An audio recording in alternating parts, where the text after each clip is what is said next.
All right. Hey, I I scheduled the session this time and look at that, folks are sitting here waiting. I appreciate y'all. Clearly, I need to do that from now on. I prepared myself and prepared you all as well. Hello from Miami. Good morning, good afternoon, Crystal. Hello, Michelle.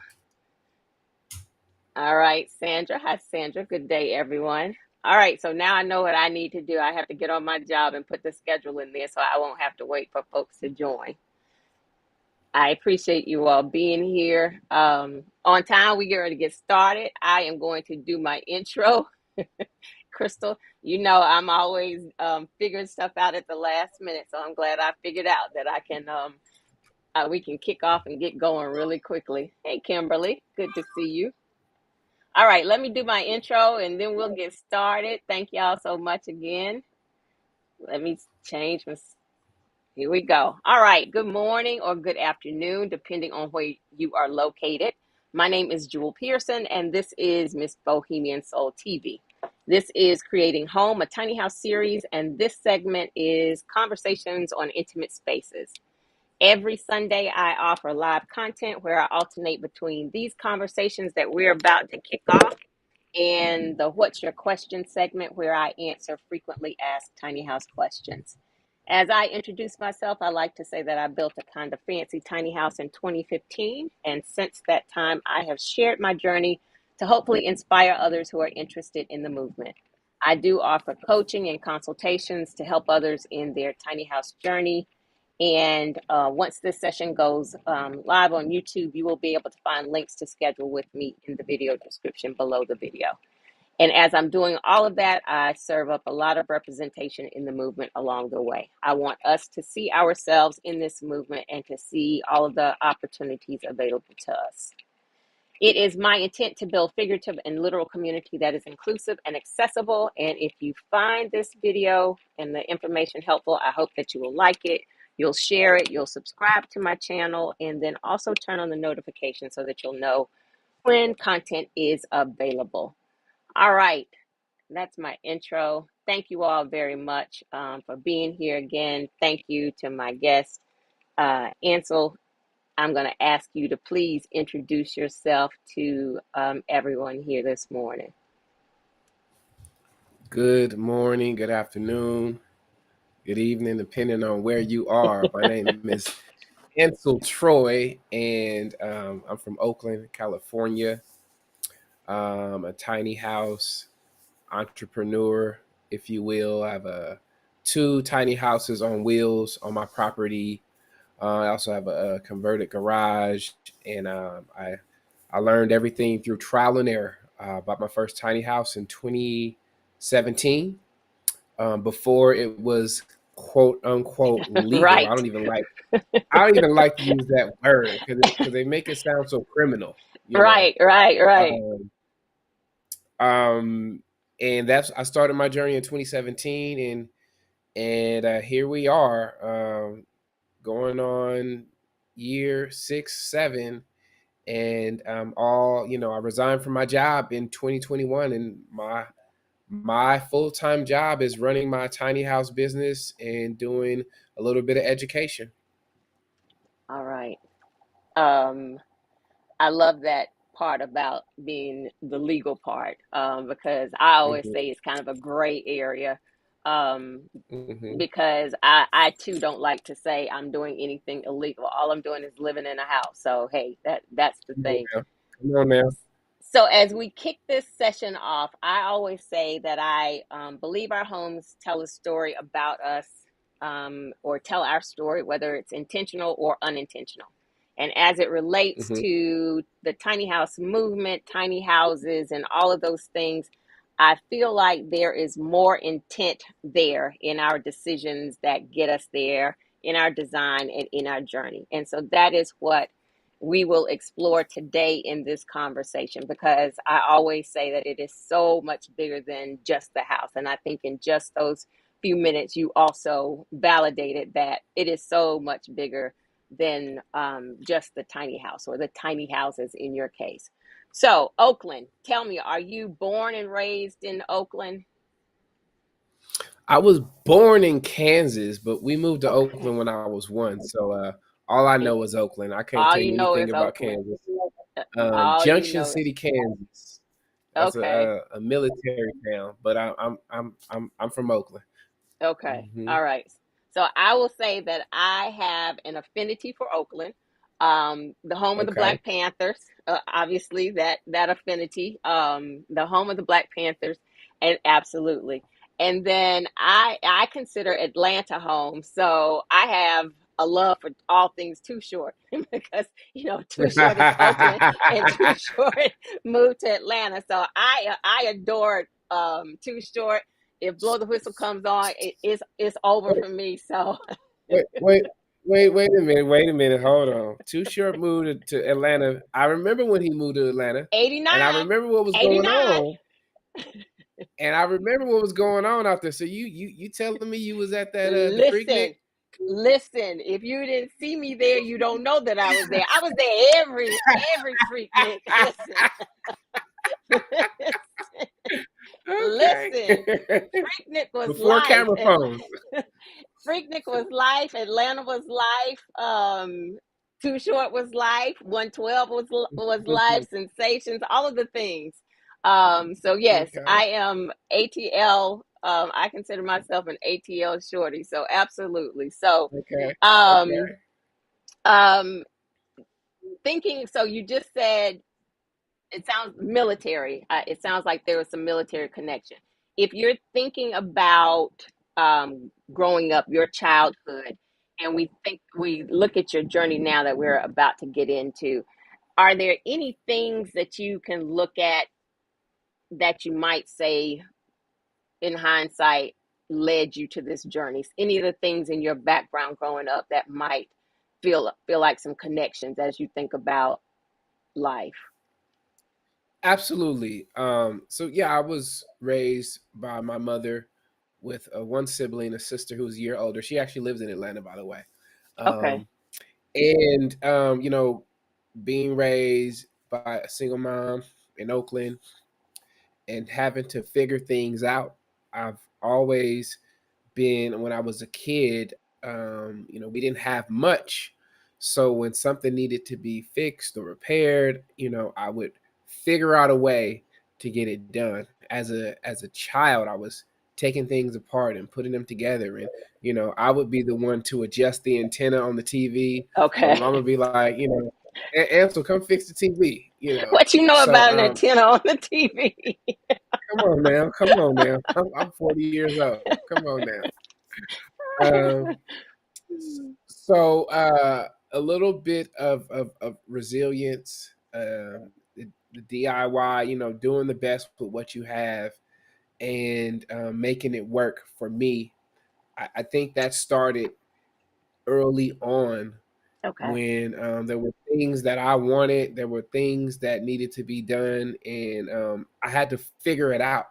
And so this tiny house journey has been a lot of trial and error, but thanks to YouTube, the resources there for me to just binge watch and learn how to do things because I didn't have a lot of money then, um, and I was, had a very good job before I resigned. I had more than enough money to do what I was doing. But coming from an upbringing where there was a little bit of scarcity, once I started to make good money, I wanted to hold on to it. Mm-hmm. And, figuring out how to do things on my own saves me a lot of money, Mm-hmm. thousands, hundreds of Mm-hmm. thousands Mm-hmm. perhaps. Mm-hmm. So I would say my upbringing that bled into obviously the person that I am now, but solving problems is something that I've been doing since a youngster, and I'm continuing to do that today, figuring out creative ways, creative solutions with a little more money and a few more resources. It's a little easier now, but I'm definitely down to get my hands dirty and figure things out. She Absolutely. said, "Black Yeah. folks gonna make it right." All Mm-hmm. every single time. Every single time. Mm-hmm. Okay, so you said So I know the ordinance, it was June 2021 when the ordinance was approved in Oakland. And the Oakland ordinance is that ADUs can be in the backyard up to three, I believe it is, correct? Let's see. Yes, three. I had a note about it. Three, and that they can also be standalone units. So they can have three units in the backyard as ADUs, and then a vacant lot can have three movable tiny homes. Sounds like you were ahead of the curve. What is it that piqued your interest in tiny houses, and how is it that you had already started transitioning into this is the thing to do? Okay. So when I purchased my home back in 2013, I have my home, the home that I'm sitting in now. It's a two-bedroom, one bathroom, 840 square foot home. And for a lot of people, they would say that's too small, right? I Mm-hmm, need mm-hmm. 1,200, 1,500 square feet, three beds, two baths. So I was buying a home that I could already afford. And then before my son was born, I thought, well, if I turn this garage into a studio, I could live in there and then rent out the house. And shortly after I purchased my home, my son was on the way, and I said, Okay. "Oh, can't do that." Okay. So, but I still converted, I still converted the garage into a studio, and I rented it out. I got my first tenant the week or the week after my son was born. So, my mortgage is 1,200 at that time, and the tenant is paying me $800 a month. So, Y'all doing the I'm math? only Are paying. y'all doing the math? Now, this is 2013, Right. and the tiny house movement is coming around. Mhm. And I'm looking online and I'm like, because that check, that $800, I like that. I was Yeah. like, I need another check. Can I get another check? I wasn't in a dual income household, so I couldn't go out and buy another property in the Bay Area. Okay. Um, Possibly somewhere out of state, Detroit, Memphis, somewhere where Right. things are much more affordable. But I wasn't confident enough to dip my toe into out of state real estate investing. And I kind of like to be a hands on person. I want to be able to see it, touch it, and control things. Right. Um, and the last thing that I want to do is to buy a money pit or get sued or I'm just now starting to make good money, and I want to keep it and keep that going. This is 2014 when I got the studio rented out. So I remember posting something on Facebook. It was 2015. I posted a tiny house and I said I'm going to get one of these, and I just posted it. And I didn't know how I was going to do it, but I went outside with my tape measure and I measured the side of my house. I have side yard, so there's a driveway on one side with the detached garage behind the driveway, and then Okay. on the other side of the house, there's just this side yard, the same size of the drive yard. So my house sits in the middle. Okay. Um, so I went out there with the tape measure and I said, you know what? I have enough space for a tiny house. What do I need to do? Well, I said, all right, let me go find somebody that's going to lay some cement. And I'm like, okay, how am I going to get it in here? I need to cut Mhm. open my gate. Mhm. Now, let me rewind. Let me rewind because it was not quote unquote legal at that time. Right. And so I'm thinking to myself, okay, what's going to happen if I do this? And so what I did was I drove around the city to look at who was following the rules because it fell underneath the blight ordinance. So Okay. they said that you cannot park a trailer or RV or anything on the side of your house or a car.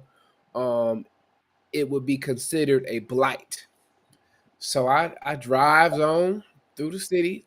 I went to the hills to see who was parking a trailer or car or a boat on the side of their house. And I saw people was doing what the hell they wanted to do.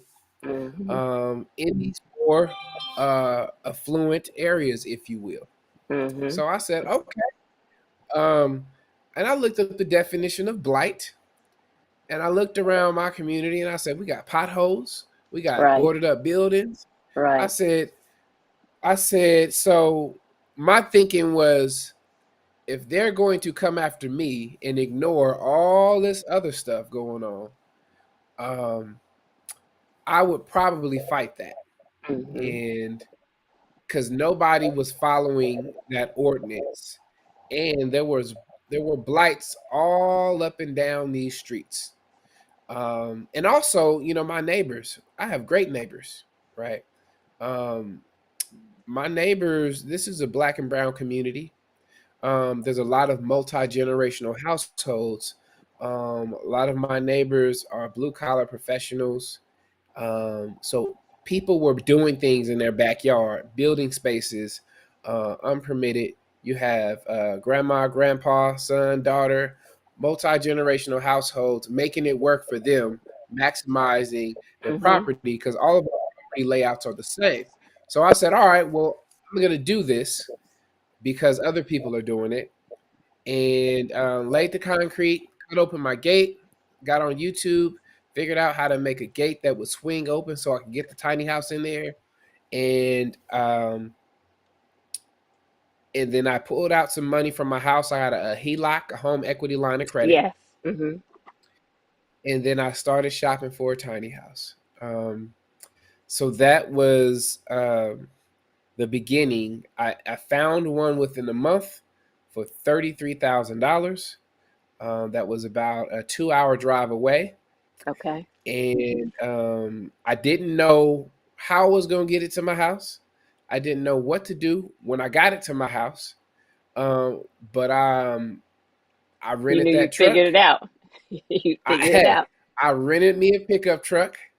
Um, and they said they wanted cash. Went to the bank, and ordered the cash. Put it in an envelope. I was nervous. I'm like, okay, it's a black man driving to this country town All is with an envelope cash. of cash. I'm like, Lord, please don't let them pull me over. So recipe for disaster just because of your black skin. Absolutely. In an area where there's no black people. So I get there, and I actually, let me rewind. Saw the tiny house, gave them a deposit, and then the week later, when I picked it up, I gave them the rest of the money, um, and hitched it up to the truck and drove that thing back to Oakland. I had people on the freeway waving, saying, "Hey," trying to get my attention as I'm trying to keep this trailer in the lane, and everybody's honking and giving me a thumbs up. Um, I get it back to Oakland, and I go to Walmart because I don't know how to back it in. And I live on a pretty busy street, so I said I'm going to stay here until it gets dark, and then try to maneuver it in. And while I'm in Walmart's parking lot, I got people pulling up, asking me, "Hey, can I Yeah, because see? they, Can I get?" yes, they want to come in. Yes. It's a whole spectacle, and it gets dark. I drive to my street. I try to back it up in there. I failed horribly. There was no way I was going to get this in there. And mind you, I've never driven a trade, pulled anything. So I'm about half a mile away from a trucker gas stations. Okay. So I park it on the side of my house. I park it on the street, get in my car, drive down there. I see a first trucker I see. I say, "Excuse me, sir.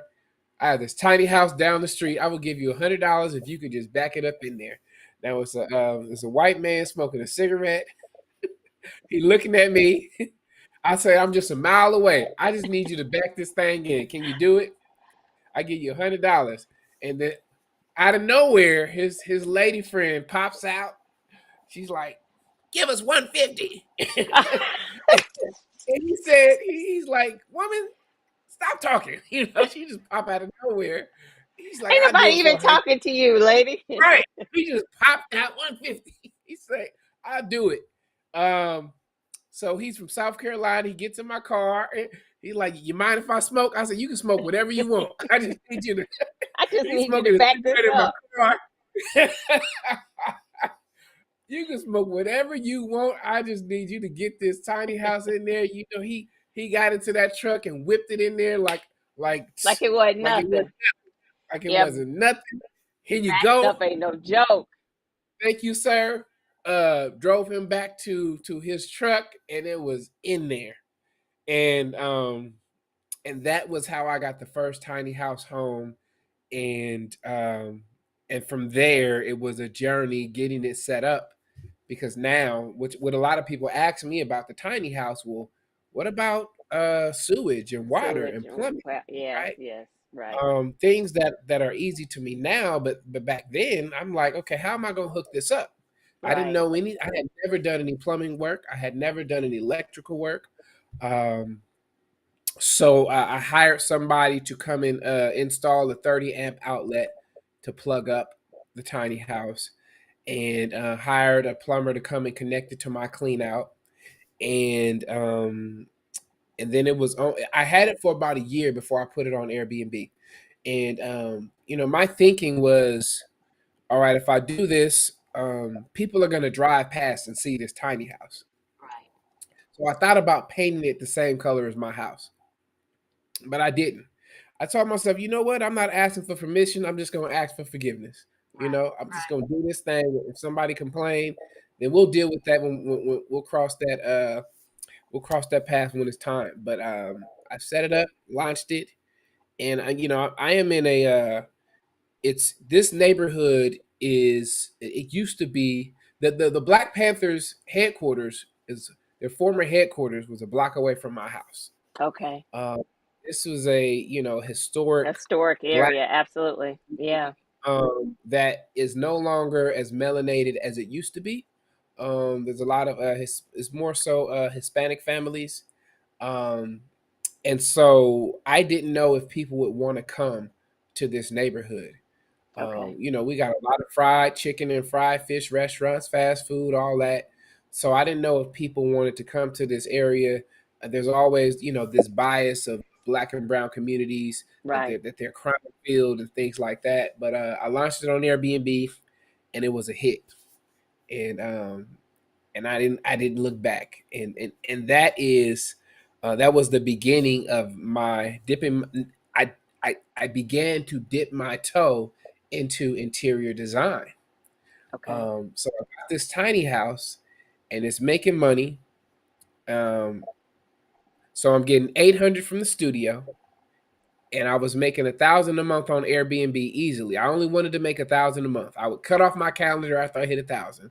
So Okay. maybe like 12 days, and I was renting it for $60 a night. So my mortgages is is non-existent, because mind Absolutely. you was And you got some change. and I got a little bit of change, and I'm still working full time. I'm like, I like this. I like this. So the garage was already there. We turned that into a living space. The tiny house was only 33,000. And then I got my whole check. You know, so I'm like, this is nice. Yeah. This is nice. I didn't have any. There was no trust fund, no silver spoon. For me, growing up the way I did, my mother always worked, but we struggled to have an extra $3,000 after all of my bills are paid. I'm like, ooh, I have. Let me go and get this filet mignon, and in this crab, and this no disrespect to the vegans out there, all right. Um, but I was eating like, let me go and eat good, and but what I didn't do was upgrade my lifestyle and buy a bigger house. I Mhm. didn't create more bills for myself. I Mhm. said, this is additional income. I don't know how long this is gonna last, but it was a good thing. And I said, wait a minute, I got space for another tiny house. Um, I started to measure, and and I said, you know what, we might be able to do this again. And lo and behold, I pushed back the first tiny house, put down some more concrete, went out and found the second tiny house, which I got that up in the Napa County, up in wine country, for 35,000. I used a personal loan to buy that, and I said, you know what? I want this to go viral. I Is designed this the hell out. still before? Is this still before the ordinance? This is all before the ordinance. So Okay. we're Okay. talking first tiny house, 2017, launched it on Airbnb 2018. Second tiny house, I purchased it in 2020, and I Okay. launched it on Airbnb in 2021. So um, the the tiny house ordinance became, it was stamped November 2021, Okay. specific to tiny houses on wheels. So there was the ADU, and then there was one specific to. It's called. They call it the residential vehicular residential facilities. They made this ordinance specific to tiny houses on wheels in Right. November 2021, and I didn't even know that it had passed because I was doing my thing. Already. Yeah. So when it Okay. passed, I was like, "Oh, okay. Well, hey, thank you." Right.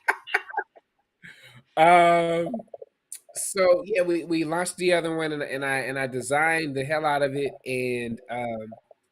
and then I got some media attention, and I think that's part of the reason why we are here, because I started to get featured in a couple outlets, and then I said, you know what, a lot of people are contacting me about this tiny house stuff. I need to create an Instagram page, and then also, um, you've been doing this for a long time. You are an expert. You built a platform, and we deserve to be compensated for our expertise. We call it consulting, right? Yeah. Yeah. Um, and so as I started to get all these questions, I said, "Hold on now, wait a minute. There is value. There is value in showing people and teaching people, how to do this, and perhaps this could be, another business." And So, so, before you go into that, let's yeah, show the audience some of the pictures. Let's look at some of the pictures, the journey of the conversion of the garage and the tiny house, and then I want to okay, come back okay, to talking about the work that you're doing going forward. okay, I and Kathy, I think it was you who said you had concerns about the plumbing. We'll talk about that too. To answer some questions. It sounds mm-hmm. daunting, but it is not that serious. It ain't. It's not that serious. We're going to talk about that too. So let me change to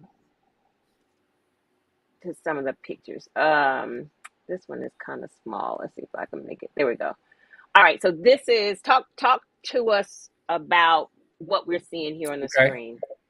So what we're seeing right now, if you look in the top right hand corner, that was the garage when actually no, top left. The owners of the house had turned the garage into a very janky studio situation. They had somebody living in there. There was no running water. It was just two rooms. So what we have in the left hand corner is the gentleman I hired tearing everything down. He's tearing down this middle wall, and then the picture on the right hand side is once he tore everything down, that was the garage door.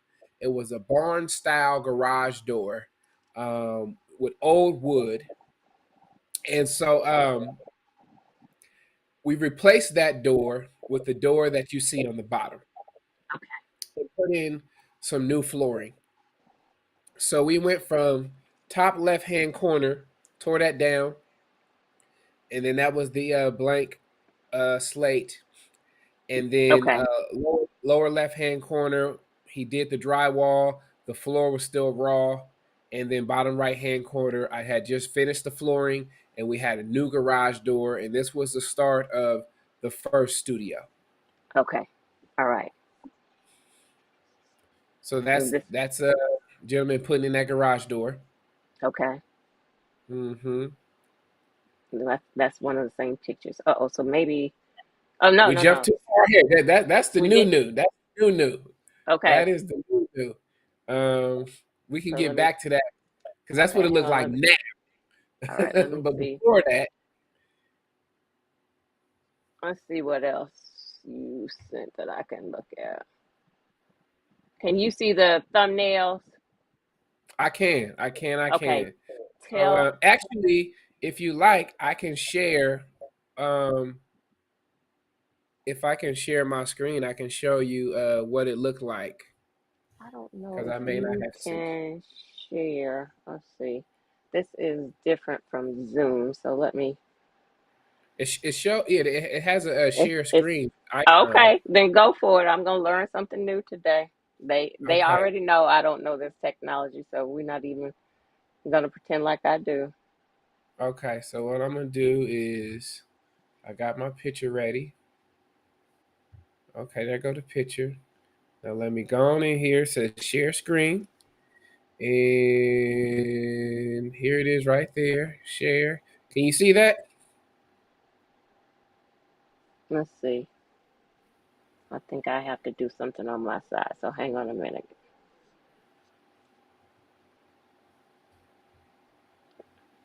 I think they can see that. Can you all see Oh, that? I'm Um, looking at I'm looking at it live on YouTube. It's still the new picture showing. okay, hang on a Um, second. Hang on. how about if I I see it. So hang on just a minute. Let me try to figure out how to do this.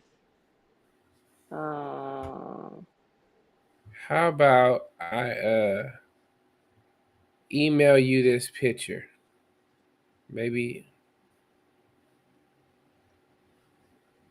okay, so they're saying no, they don't see it. Oh, there it is. I can see it on YouTube. Okay, I thought I had done it. All right. I, I can see it. Okay. Yeah. So, yep, they can see it. So, Okay. so this was the the studio, the first studio that the garage that was converted to a studio. This was the finished product.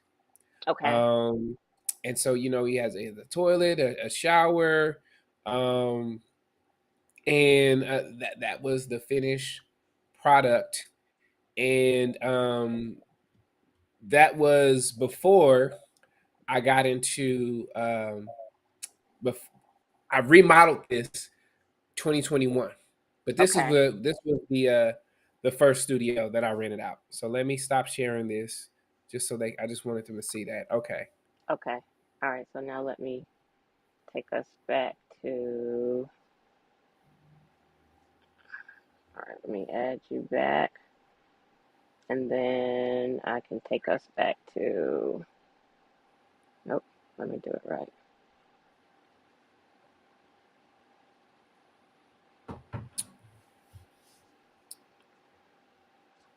Nope, Jewel, you didn't do that right.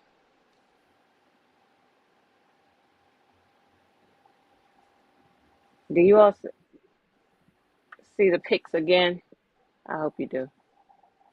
I can see. Yeah, yeah, yeah. I can see you Okay. scrolling through. Okay. All right. I'll figure out how to get us all back. So this is the update. This is fabulous. Right. So what y'all saw, so we got a new garage door.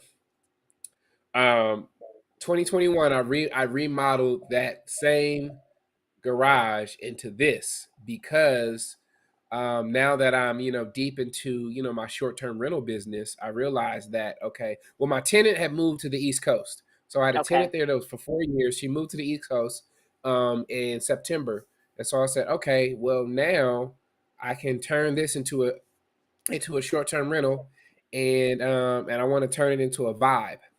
So this is the same garage space Mm-hmm. with a different garage door, a glass garage door, and I put some tint on it so you get all the natural light and all the privacy. You can't look out, you can't look in, but you get all the natural light. And if you can scroll to the next picture, Okay. So of note, so the thing that is the bonus for you in Oakland is you don't have to do anything with insulation on that door or anything because you've got a warm climate. That wouldn't work Right. on the East Coast. We need to do something to create a wall here, but because of your climate, you can take advantage of just this garage door, which is fabulous. I've seen other spaces that have the same type of garage door. And I think, I mean, you know, uh, I would have figured something out if I was on the East Coast. I was going to figure Yeah. Oh no, something no, out. no. Absolutely. I just wanted to point out that we'd have to think of doing something Yeah, else to accommodate to our keep it weather. warm. Yep. Okay. All right. So Okay. that's the first tiny house. That's me with that pickup truck. I had my drone, brought my drone to, I've documented this entire journey. And so that's the first tiny house I purchased. That's a 25 footer that was $33,000, and it has everything in it. So that's a 25 by 8 foot tiny house Okay. with a All right. loft. So Sandra, I saw your question. So this one is the 25 footer. Hmm. And so this is my property. When I brought the first tiny house home, I had this big avocado tree in the backyard that only gave like 3 avocados a year. And I had, it looks completely different now. All the dirt that you see is now concrete. As I added more concrete to accommodate the other tiny house. But this was me when I brought that tiny house home, and that was 2017. Yep, first tiny house. 2017. Okay. Hmm. So there's a question in the chat asking about the floors in this space. Are the floors done in concrete as well, redone in concrete? Yeah. The floors were redone. It's just an epoxy cover, and so Okay. there's an epoxy floor with the flakes on top of it. So Okay. I didn't see. There's a crack in the middle of the floor. I kind of Mm-hmm. like that. It gives it a little bit of It character, adds but some character, absolutely. it's just an epoxy floor with flakes on top of it. All right. And so that tiny house, the first tiny house, this is it right here. This is what it I looks love like your right artwork. now. I turned it into going back to me being in the Black and brown community. I didn't want people to come into my space and get that tiny house experience, but feel like they didn't want to be around Black folks. So I said, you know Mm. what? You're We're gonna gonna be make surrounded. we're gonna make this space extra melanated. With I got Nina Simone, I got a Nip. big Nina Simone, I got Nipsey, I got Run I see DMC, Nina up I got there in the ceiling. Nina is um, my absolute favorite. I have her in my home as uh, well, so I had already realized that was Nina up there. I was like, this is gonna be blackety black, and so if y'all don't want to see these black photos, you probably don't want to come here. So, so this is what it looks like now, Love the and red. we got Quavo. I think he's from Quavo. Atlanta. Mm-hmm. Uh huh. I wanted it to really reflect um the things that I appreciate. I like black art, black artists, and when you're bringing people to your home, to your property, there's some people that really want to experience a tiny house, but they may not, but but they'll leave and say things about my community, and I was like, I can't have that. And Right. I also, aside from that, I'm like, this is my space. If I were living here, how would I want it to look? So that's why I went with the artwork, and it's been a hit. It has been a hit. It's interesting your comment about people wanting to experience a tiny house, but then having comments about the neighborhood. I remember when I first really started talking about my experience in this movement as a Black woman, and someone made a comment that they just basically what you just said, they just wanted to have the tiny house experience. They didn't want to hear the background and the things that I Mm, had to speak about. They were off mm, put by the fact that I was mm, talking about something racism outside of just tiny houses. And I was like, you I'm a Black woman first. You don't get to experience my tiny house and try to separate that from me it's my home and my journey. Right. You're gonna get the whole package or nothing at all. Absolutely. And that to me Absolutely. is an absolute privilege to think that you should be able to come into someone's space, enjoy someone's space, but you want to be able to detach it from who they are as the person. That's And gorgeous. people have told me that they want people want to see themselves in the space. And I've even had other black folks say, you sure you want to do that? I'm like, I'm absolutely sure. If it means Absolutely. that I make less, if it means that I make less money, I'm okay with that. You know, Absolutely. and Absolutely. Right it's there been with you. it's been a hit. I don't It's want your been a hit money now. anyway. Absolutely. Come on now. Come on now. Now, what we're looking at is that same garage. Wow. What we're Okay. looking at is that same garage that I remodeled. This is the updated version. Okay. So That's gorgeous. when my tenant moved out, I said, I am going to turn this garage into a vibe. And with all of my short term rental experience, we're still talking about tiny houses. This is 264 square feet. It's not a Mm-hmm. tiny house on wheels, but it's a small living space. And when we talk about what we need to be happy and healthy, you can live in 200 square feet, 100 square feet, 300 square feet. Um, I put this in here because I'm not playing any games with my business. Um, I am I going love it. to, I'm going to, I come from, I was working as a probation officer. My degree is in ethnic studies. I didn't have any experience in construction or interior design, but I knew that I'm not in the business of competing with people, and I Right. knew that I wanted my community to have these experiences where if you did, the only way you're going to get this is if you come to my community. There is no Airbnb in Oakland that has this vibe. And I said we're turning my community into a travel destination. If you want to come here and do your photo shoots or stay at night, um, You're gonna you're get going this to have whole experience. you're gonna have to come here. So I really put my foot in this one, in this garage. It's the same garage Absolutely. space. Absolutely. I, there used to be a kitchenette where that shower is. There used to be a kitchenette, and I said we're gonna rip that out. And I did all this DIY. I even put that skylight in. That skylight, that was the scariest thing that I have ever done. Um, cutting a hole into a roof, but let me Right. tell you something. Um, I did it, and I took my time. And anybody that is listening to this can do it. Everything that you see, it was trial and error, a lot of time, a lot of patience, and it was all intentional. Down to the black tub, the rose hanging down. It was all intentional until this is that same garage space in its current state. Very It's an open, beautiful. open layout. And so again, the things that I talk about that are being reinforced. The school of YouTube, it's out there. There's information out there. If you take advantage of it, there are people out there who have walked this journey that you can take advantage of, and we're going to talk about. And when I say take advantage of, I don't mean literal take advantage of, but we're going to talk about that in a few minutes. But it is the point of doing the work, the due diligence, as I always talk about, and the effort to find your resources and figure it out. It's possible, absolutely possible. I want to can I put the link to that space in the chat so people can if they want to look at all Absolutely, the pictures?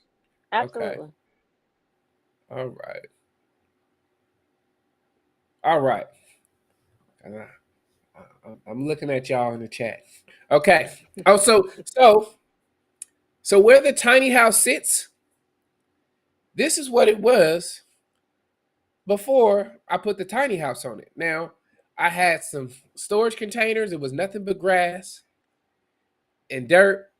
And I said, I have literally turned this plot, this side yard, into a business that can easily generate $9,000 a month if you Hmm. include if you include the garage. But this was unused space. We just put down some concrete and I put two tiny houses on top of it. It's unused space. Unused space. Um, hmm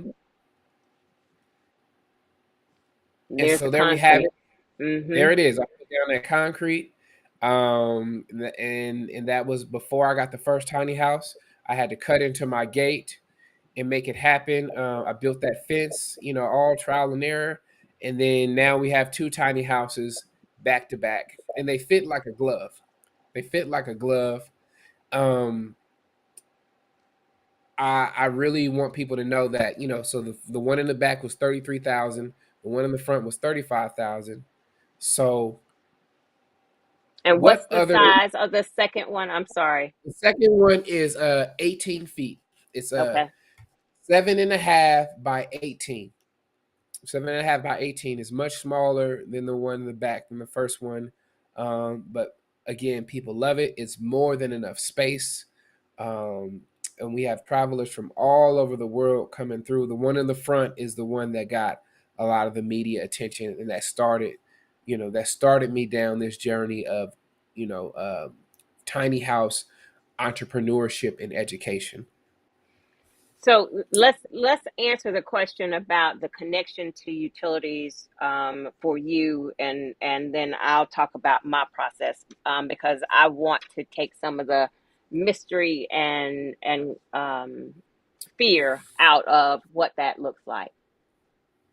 Okay, so connecting to utilities. Um, a tiny house on wheels is just like a travel trailer or an RV. Yeah, absolutely. All right. There's a water spout, an input for a water hose, and then there's a plug. Now, an RV will usually have a black tank where everything, when you use the bathroom, it'll flush down into a black tank, and you have to deal with that. Well, every house has a sewer clean out. So I have a sewer clean out on the side of my house where the tiny houses are. So all I did was connect the drain pipes into that clean out. It was a very easy connection, and if you don't have a clean out, the two important things are water and electricity. Hmm. Propane is the cheat code. If you give me some water, I can heat it with electricity. If you give me some electricity, I can pump the waste wherever I want it to go.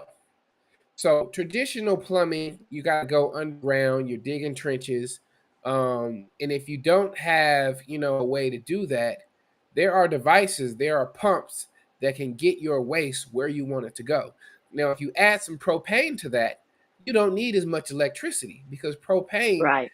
will give you the power that you need. It's clean burning. It's easy to pick up. It's mobile. It's transportable, and so people when I bring people to my house and I show them this in person, it may seem foreign, it may sound complicated, but you really have to see it to believe it. It's very simple. It is very simple. I have a toilet. I have a upflush toilet, a macerating toilet That's what that I will have. grind up. Oh, you got a Sandy The flow? Sandy Flow, absolutely. Come on now. I Come I've on had now. Come The on. Sandy Flow since 2015. Absolutely.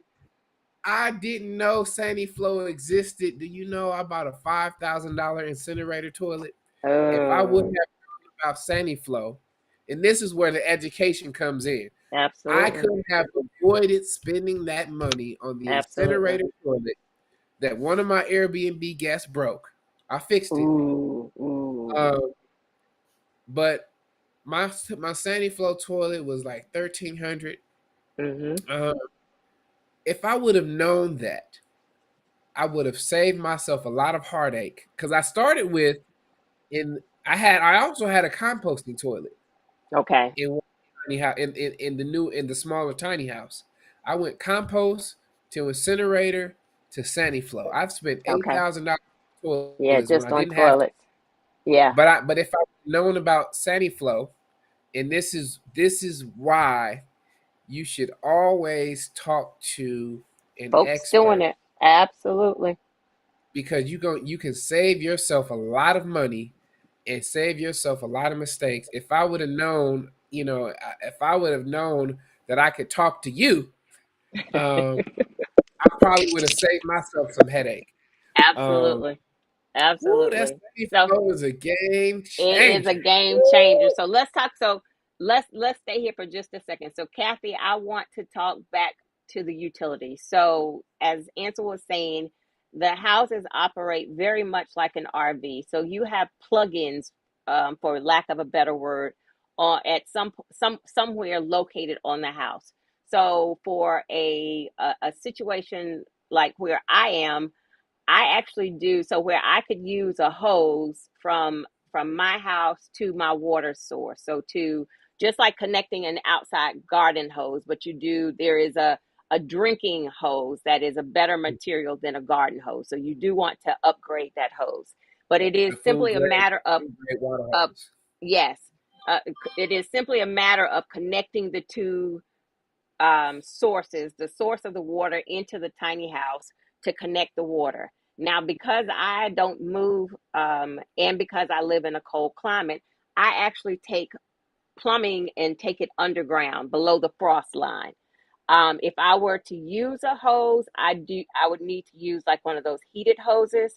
But the danger for me, because I'm here all the time, is then my lawn guy is going to cut my hose.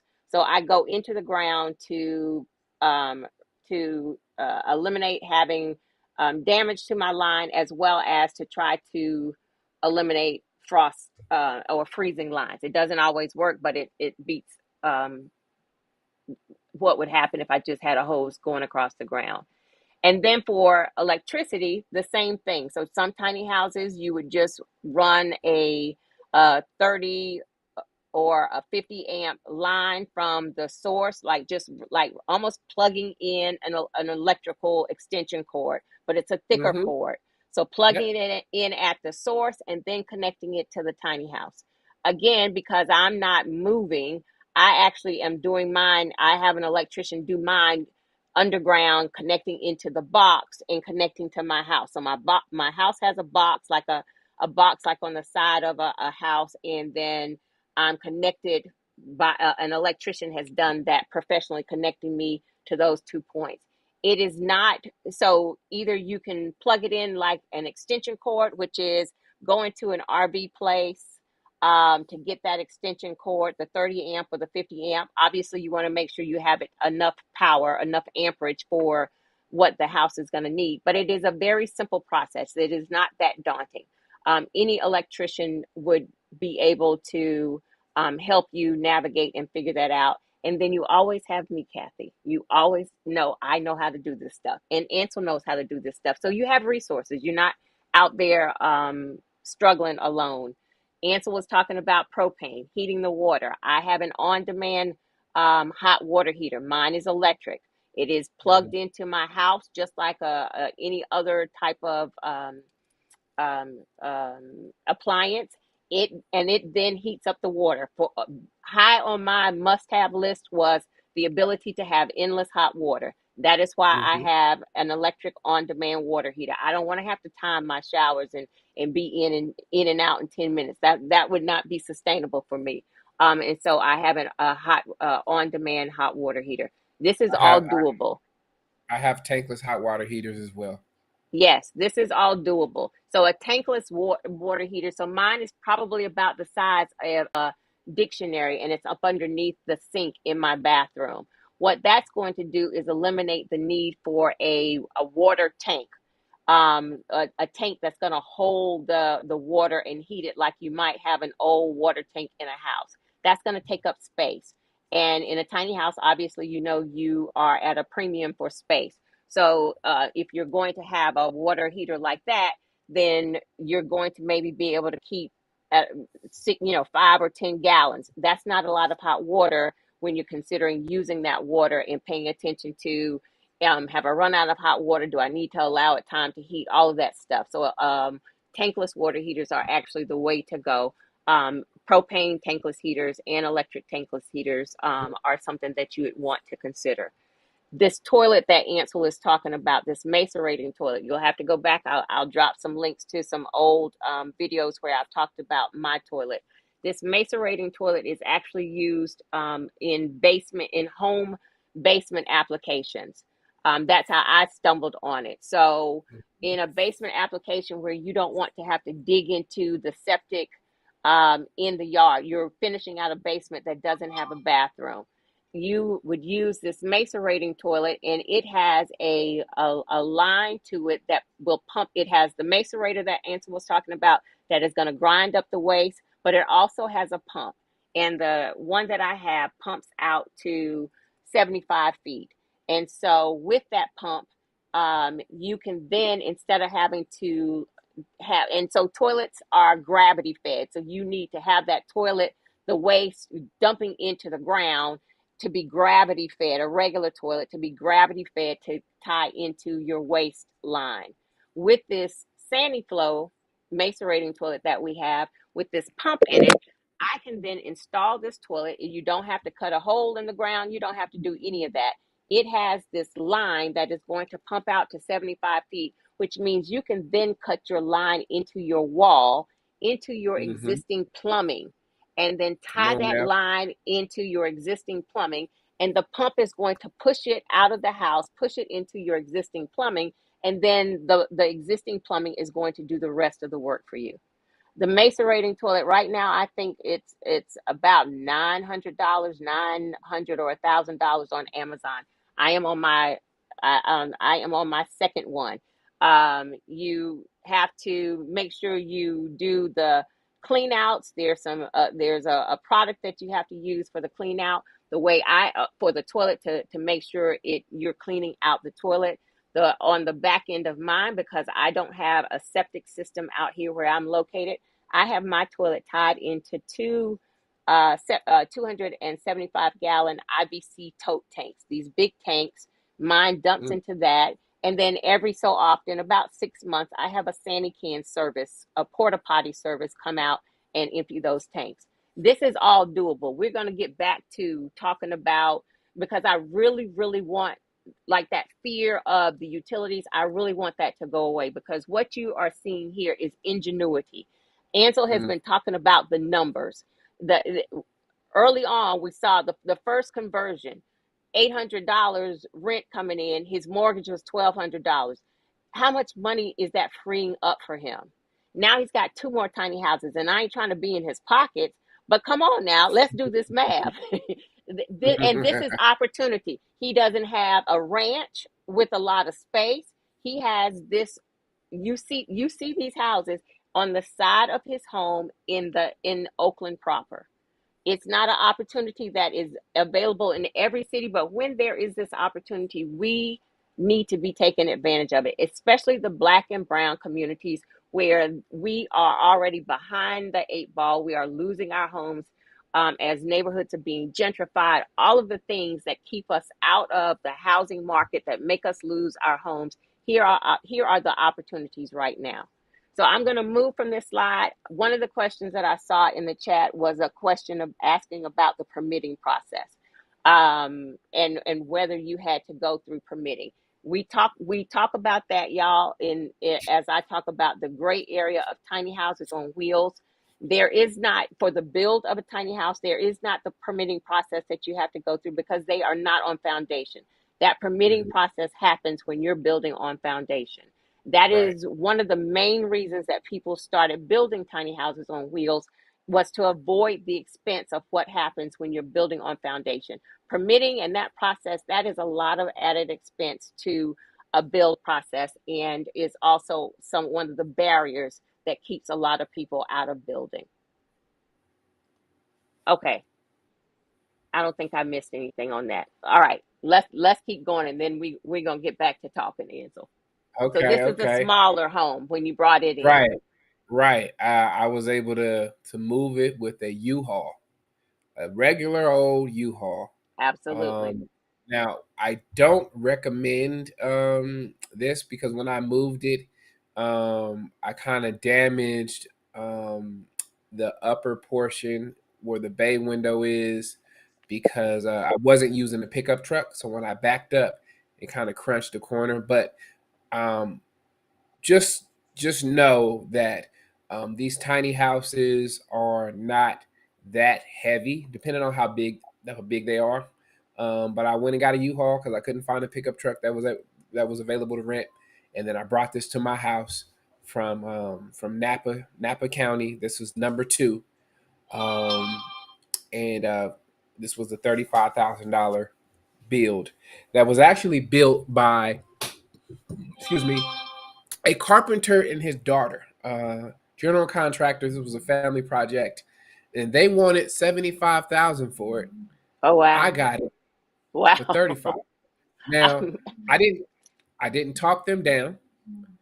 I when I stumbled across it, it was 35,000 because there are no bidding wars for tiny houses. There are no bidding wars. People don't understand it. People aren't buying them. Um, I'll tell people if I want to get a tiny house, I'm going to get on the internet, and if I can save $40,000 by taking a road trip, I'm gonna take that road trip. Right? Right. There was a tiny house in Ohio for $28,000, and I was telling one of my clients that you know um, if you look across the United States and you find something that meets your needs, chances are, the tiny house has been sitting on the market because there's not no bidding wars. A lot of people aren't buying them, um, and what is a 3 day road trip to save $40,000 to save $50,000? You know, that's nothing. That's nothing. Right. They're easy to pull. So this is the picture of me buying the second tiny house on wheels.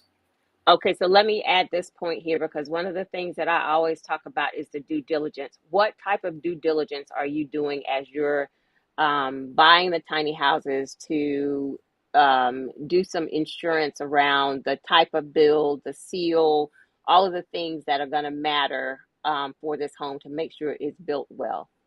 That is an excellent question. I'm glad you asked me that.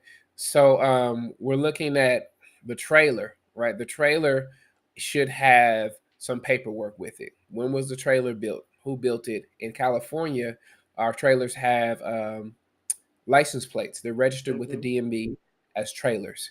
Mm-hmm. What is the life of the trailer, and is it a good quality trailer? And Or then the refurb, actual right? Right. And then the actual home that sits on top of it. Is there a leak in the roof? When you walk inside, how was it framed? Because some of these aren't built by professional companies. Some of them are built by DIYers or carpenters. And so, you may want to go in with a stud finder. Mm-hmm. Yes, Crystal, I'm buying both of my Yes. tiny houses were already built. Um, you want to go in with the stud finder. You want to, walk around, knock on the wall, similar to a home inspection. So if you're not comfortable and you don't know what to look for, if you were buying a home, you would pay for a home inspection. You can reach out to home inspectors because these are built Absolutely. just like a traditional home. The only difference is the trailer, right? The studs, the insulation, everything should be the same. The only difference is it is on the trailer. So you can find somebody, find a company that will do an inspection, and go in and check out, the electrical, the plumbing, and it should be a fairly easy, fairly quick inspection. It may not be hooked up. The tiny house may not be hooked up to utilities when you buy it. So that could be a challenge for somebody who's not as comfortable. But somebody like me, because I'm so handy, I was like, just give it to me. I'm gonna make it work. If I have to put a couple grand of work into it, if I'm still saving money, and I'm just speaking for myself because I do a lot of my own work and I'm comfortable and I know what to look for. Um, I can, make enhancements or adjustments or remodel it. Um, You go skip over the picture of me in the Oh, let tub? me go. Let me go back. Let me go back. I was gonna get us to our conversation, but let us enjoy this picture So of Ansel in I the just want tub. to, yeah. So yeah, I'm going to get through this as well. So just so that you guys know, this was that garage floor, and this was the same, the black tub and the shower that you saw. Mm-hmm. I built the platform. This is the same thing, the same space. I just built the platform and put it on top of it. You know. Beautiful. So one of the things that I do want to speak to on that, or the due diligence of the tiny house, it's also possible to ask the builder if they have pictures and video of the build process. That would be helpful to you as well. Looking at around the floor, looking around the perimeter of the floor, looking at the perimeter of the roof, looking for water. You're looking for water stains. You're looking to see if you can see um, water stains around the flooring. If you can see if there are like a lot of bugs or something around that perimeter, then you know the floor isn't sealed as well. Looking at the windows to see if you can see moisture around the window sills. Those are some of the things Mhm. that you want to pay attention to. You also want to pay attention to the the windows, like what is the ventilation, what are the ventilation options in the home, does it have ventilation in the bathroom, um windows, so because moisture, I saw Crystal talking about moisture and propane creating moisture. That is absolutely true, but you also want to consider the shower and the cooking situation and whether moisture, if there's an opportunity to for proper ventilation. Mhm. This is the the second tiny house, the smaller tiny house. And as you can see, this is the one that sits right in my front yard. Now, a lot of people, um, most of my guests do not take advantage of the bay windows, all that that natural light, which is one of the reasons why I'm actually going to sell this tiny house sometime in 2024. Because if you can just imagine this on some acreage or overlooking water, um, the view with a view, this would do very well, very well. But you don't It's have a gorgeous. view. You just have my front yard and the street.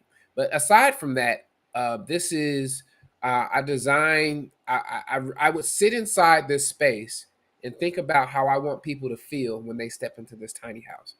And so it was more than just putting art on the wall. It was like, okay, when my travelers come and they walk in here, you know, how are they going to feel when they sit down?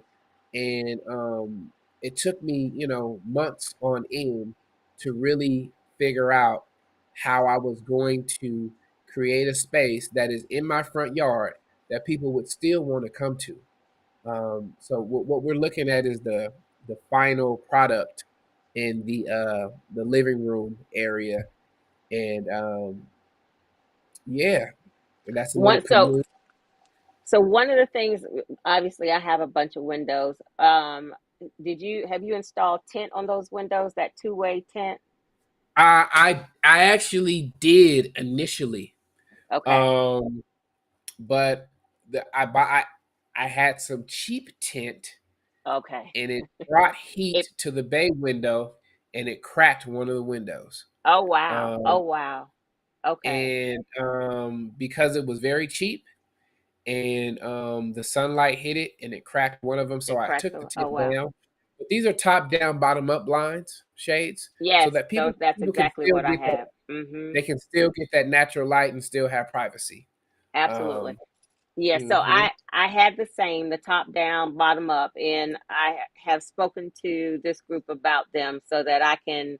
I don't have them anymore. I'm out here on the field, and some of my front windows I don't even have blinds up anyway because it ain't nobody mhm, out here. But I mhm, installed the two-way tent because I have so many windows. That way I could see out, but everybody couldn't see in mhm, the house, and so I still was able to keep my view with that two-way tent. So Now this what is beautiful. now what about when the sun goes down? When the sun goes down, I would then close. I had the two-way blinds, so I would then close the blinds Okay. down at the bottom and still leave them open at the top. Two-way Right, right, blinds for me are just fabulous. because they can because when the sun is down, they can still see inside a little Yes, bit. Is once that you right? cut on a light inside the house, then they'll Okay. be able to see inside the house. Okay. This is gorgeous. Uh, this is the bathroom area in the tiny house, and it came with a tub, and then I added the propagation wall. This was inspired by a brother named Hilton Carter, and I found him on Instagram. He's a plant influencer, interior designer. I got it from one of his books, and That's gorgeous. this picture was featured in Architectural Digest, Oh wow. and um, I think this might have been what got the attention of the Airbnb PR team because they actually worked with the other publications to find me. And the tub represents relaxation. So again, people are Mm-hmm. coming here traveling for leisure, traveling for business, and in it most a lot of tiny houses don't have bathtubs. So this is Jules absolutely a does, money. y'all. Jules does. Y'all know it uh, can be done. Absolutely. You see it here too. absolutely when so just because it's a smaller space, it doesn't mean that you can't have whatever you want. Right. You can do a tub, you can do a shower, you can do a stackable washer dryer, whatever you want, you can make it happen in your space. um Absolutely. So so now is this actual tile or is it this reminds I have swanstone, which is a panel that looks like tile. Is this actual tile? yeah, that's actual It is tile. actual Yep. tile. Okay. Mhm. Yeah. Okay. Jewel made a note that I love that wall, the plant wall. I think that's the end of the picture. So um let me figure out how to get us back over here because I messed up something. All right, let me go. Add left, add right. Okay, now I gotta cut off one of these cameras. I'm not sure what that one over there is doing.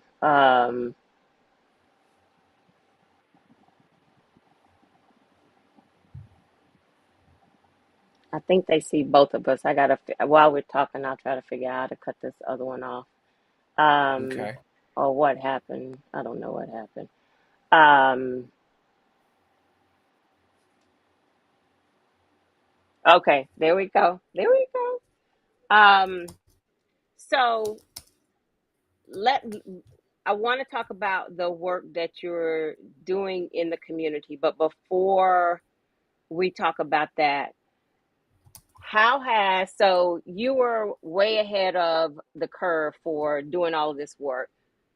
Now that, and this was one of the questions, so Oakland does is there was a question asking, was Oakland working against tiny houses? No. California, there are, I think it's 7 cities in California that allow tiny houses as ADUs, and they also allow tiny houses on um, single family plots up to three. Hmm.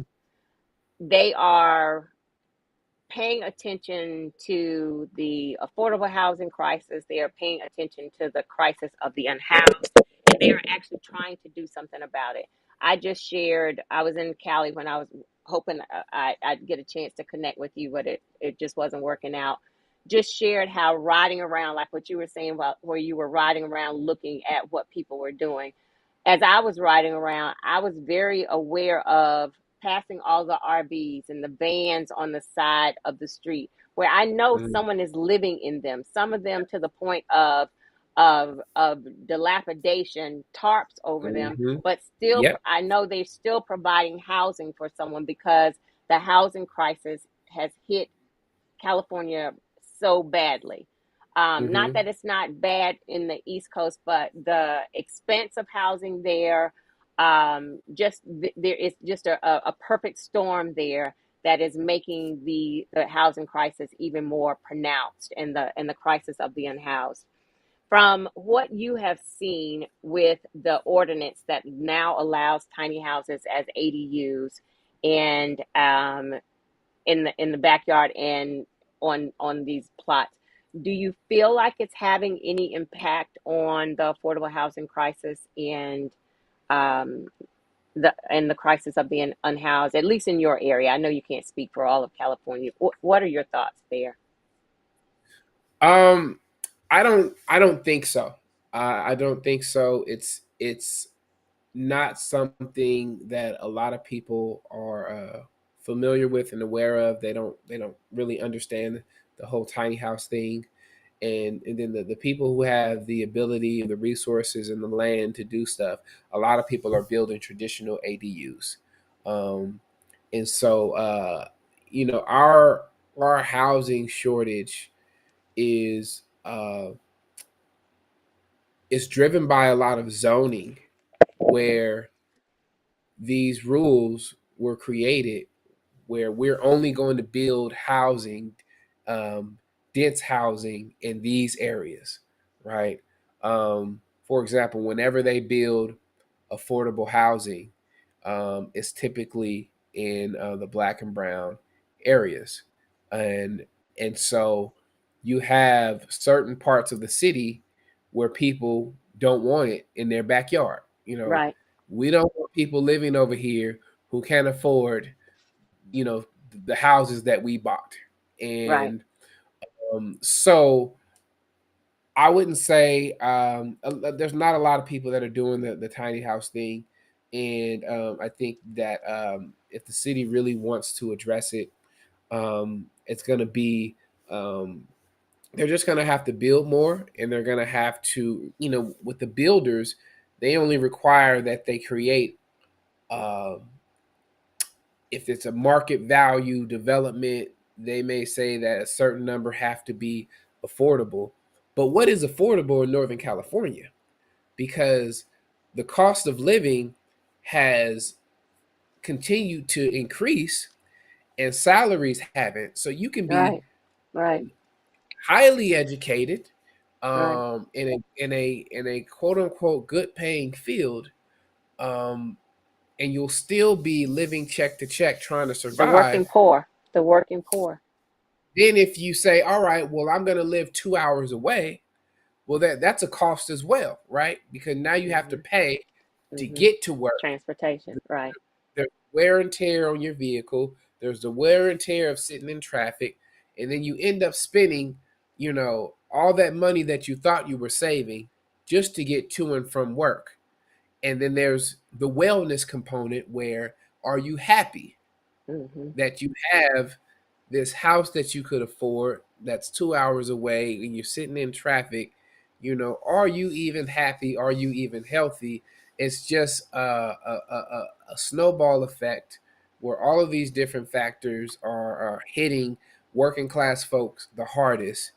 And I don't know what the future looks like, but as it relates to my situation, I'm thinking about my son, right? He will always have a place to stay. I'm not getting rich off of my tiny houses.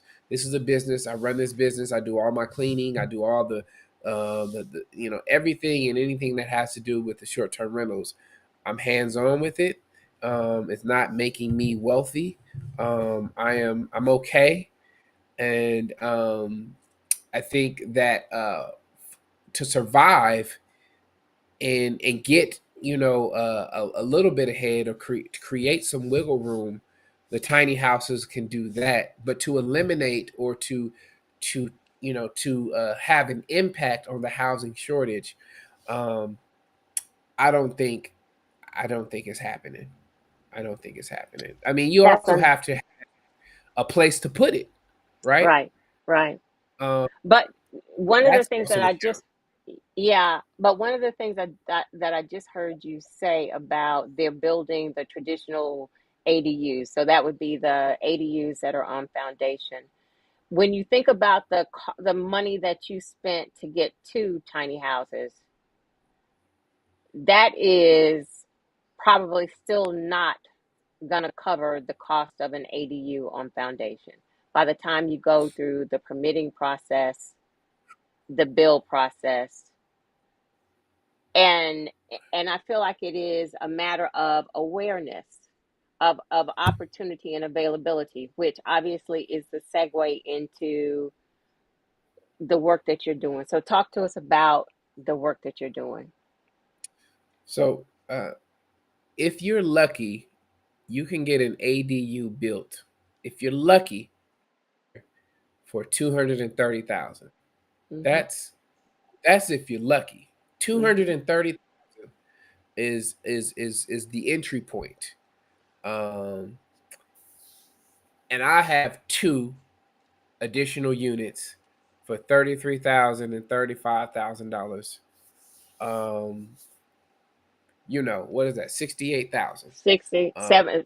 We'll give you 70,000. When that's not even $70,000, that's not counting the garage conversion, but not even 70,000 counting for that. two houses where I'm going Hmm. to spend a minimum. Housing in Cali is ridiculous. I'm going to spend 230,000 for one ADU.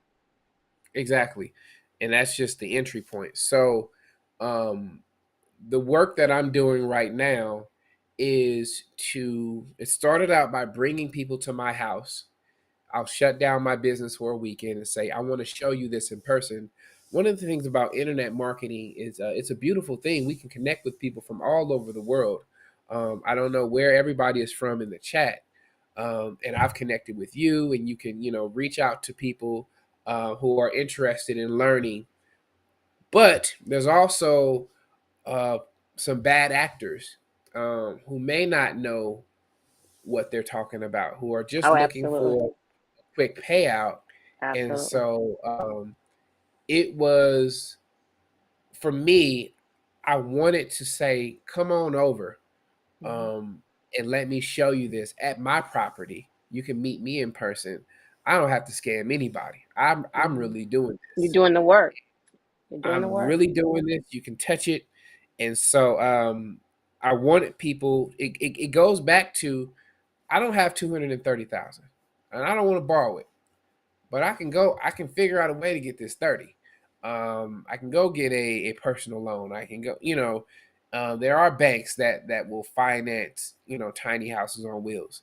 So when you throw that number out there and say this can be done, and all you have to do is roll it in. You get you some foundation. You have your connections. There are also um, components, appliances that were made for specialty circumstances. When we talk about Saniflow, they service Hmm. the marine world.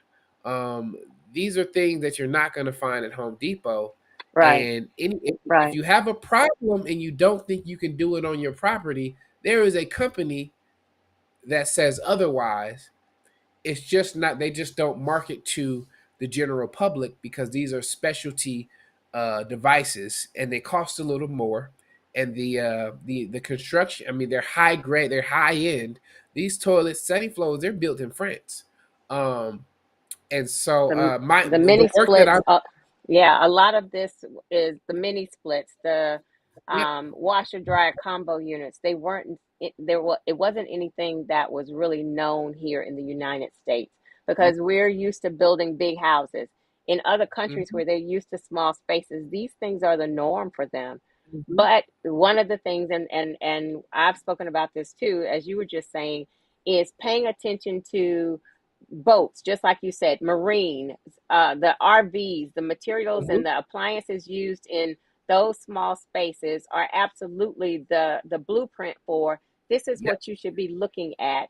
A lot of companies now are paying attention to small spaces. IKEA, from the furniture perspective, it mhm, from my standpoint of when I started this journey in 2012, it's a whole different world now of availability because now people are starting to come aware, and companies are trying to get in on the money in the market.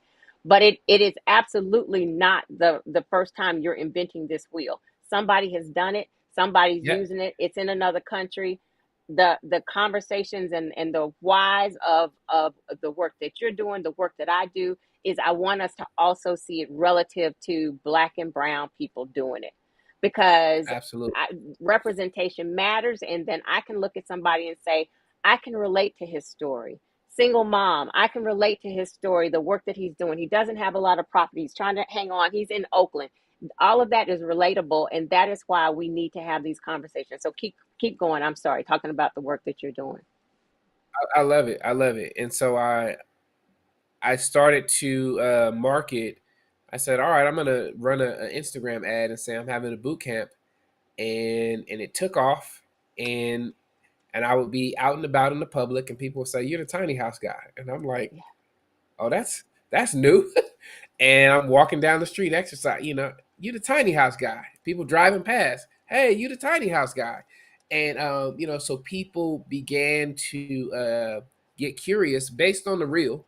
I've connected with a lot of people off of an Instagram reel, and now there is um, a newfound interest amongst people who didn't think it was real or didn't think it could be done. Like, oh, there's somebody actually doing it in my city. We can actually drive past his house and see it. Yes, Um, I've had people say, my daughter goes to the school across the street from your house. I always wondered who lived there. Um, so the work that I'm doing right now is I really, really, really want to dive more into the education side of it, hmm, because if people can learn and do this, it can change the trajectory of their life. And if you're doing it because you need extra living space for your family, or if you're doing it because you want to make some additional income, the entry point is so low that it is very doable for a lot of people. And if you don't have the money to do it, the entry point is so low that you could pick up a side hustle that could absolutely. cover of getting your getting in the game. The real estate world, I mean, you have to. People don't even want to talk to you unless you have a pre-approval that's hundreds of thousands of dollars. They don't even want to talk to you. This is something that we can get in on. We have to think It's creatively. We Absolutely. have to think creatively. My whole property is the result of me thinking creatively, and so I'm hoping that with sharing my story, that more people will get on board and start considering, hey, you know what? I can absolutely be happy in 300 square feet. And what it also does, and I don't know, how big is your tiny house, the one that you're in?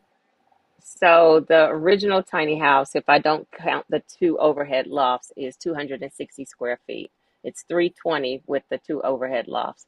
I've since added a sunroom space and a front porch that are on piers, and so now it's like 475. So I tell people I can live and die in one of these tiny houses.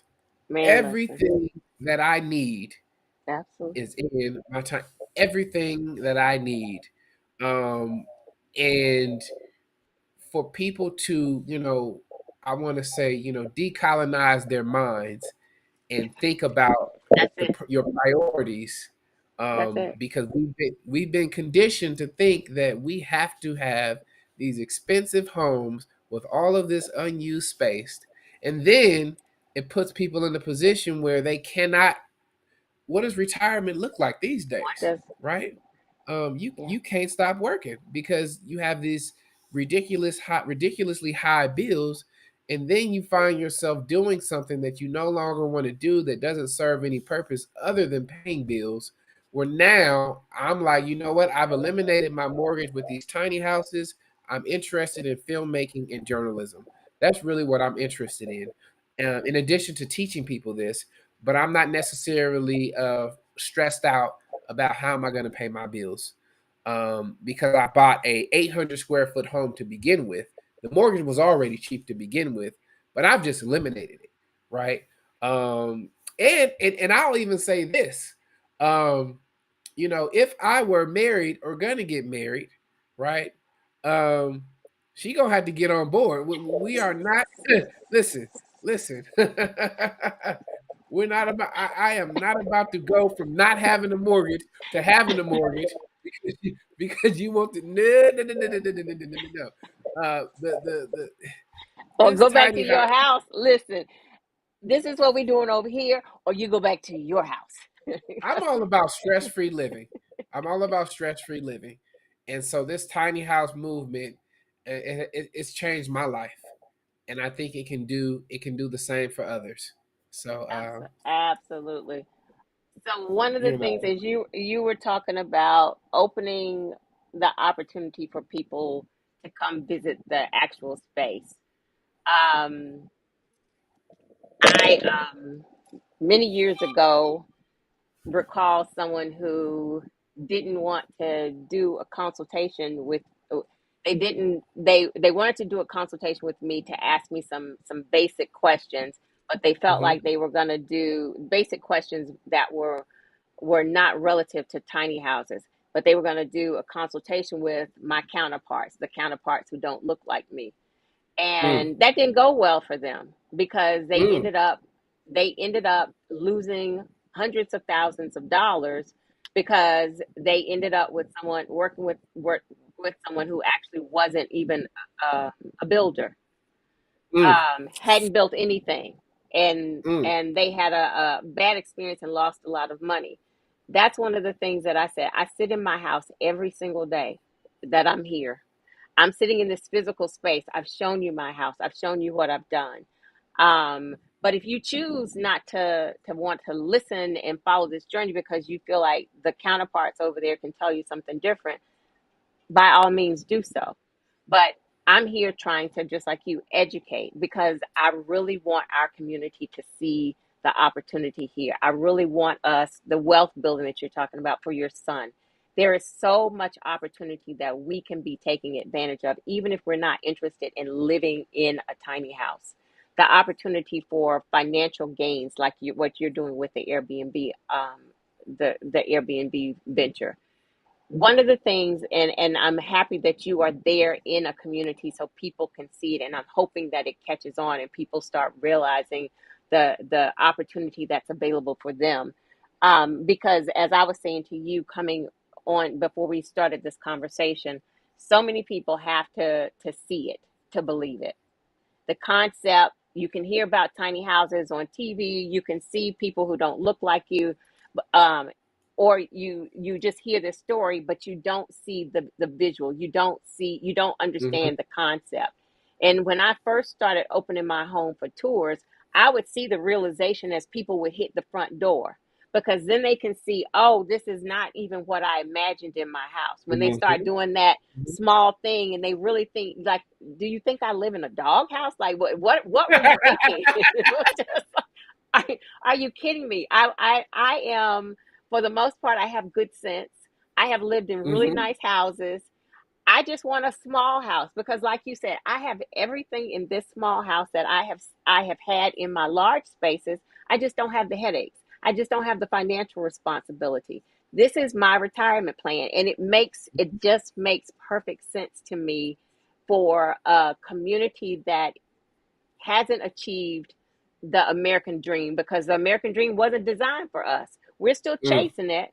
But if we mm. don't start thinking outside of the box and looking at alternative means of housing, alternative means of wealth building, we're gonna remain behind. We're never gonna get to that point where we can see some financial freedom and some liberation, because all of this is housing, and the financial piece of it. It's liberation.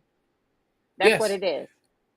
housing is most people's biggest bill, right? Yeah. That's people's biggest expenses. And to your point, you were mentioning about the person who didn't want to work with you. Some people believe the ice is colder elsewhere, Right. um, and so unfortunately, I'm also I always tell people, it's for who it's for. Absolutely. I'm not gonna I ain't beg pushing you. anybody. Mm-mm. Mm-mm. Um, I'm not begging anybody. I get comments on Instagram. Some people with skepticism, and so some people. I mean, the internet can be a trip. People will Oh say my some wild God. stuff, and Oh I my was like, God. I don't know how I feel about this.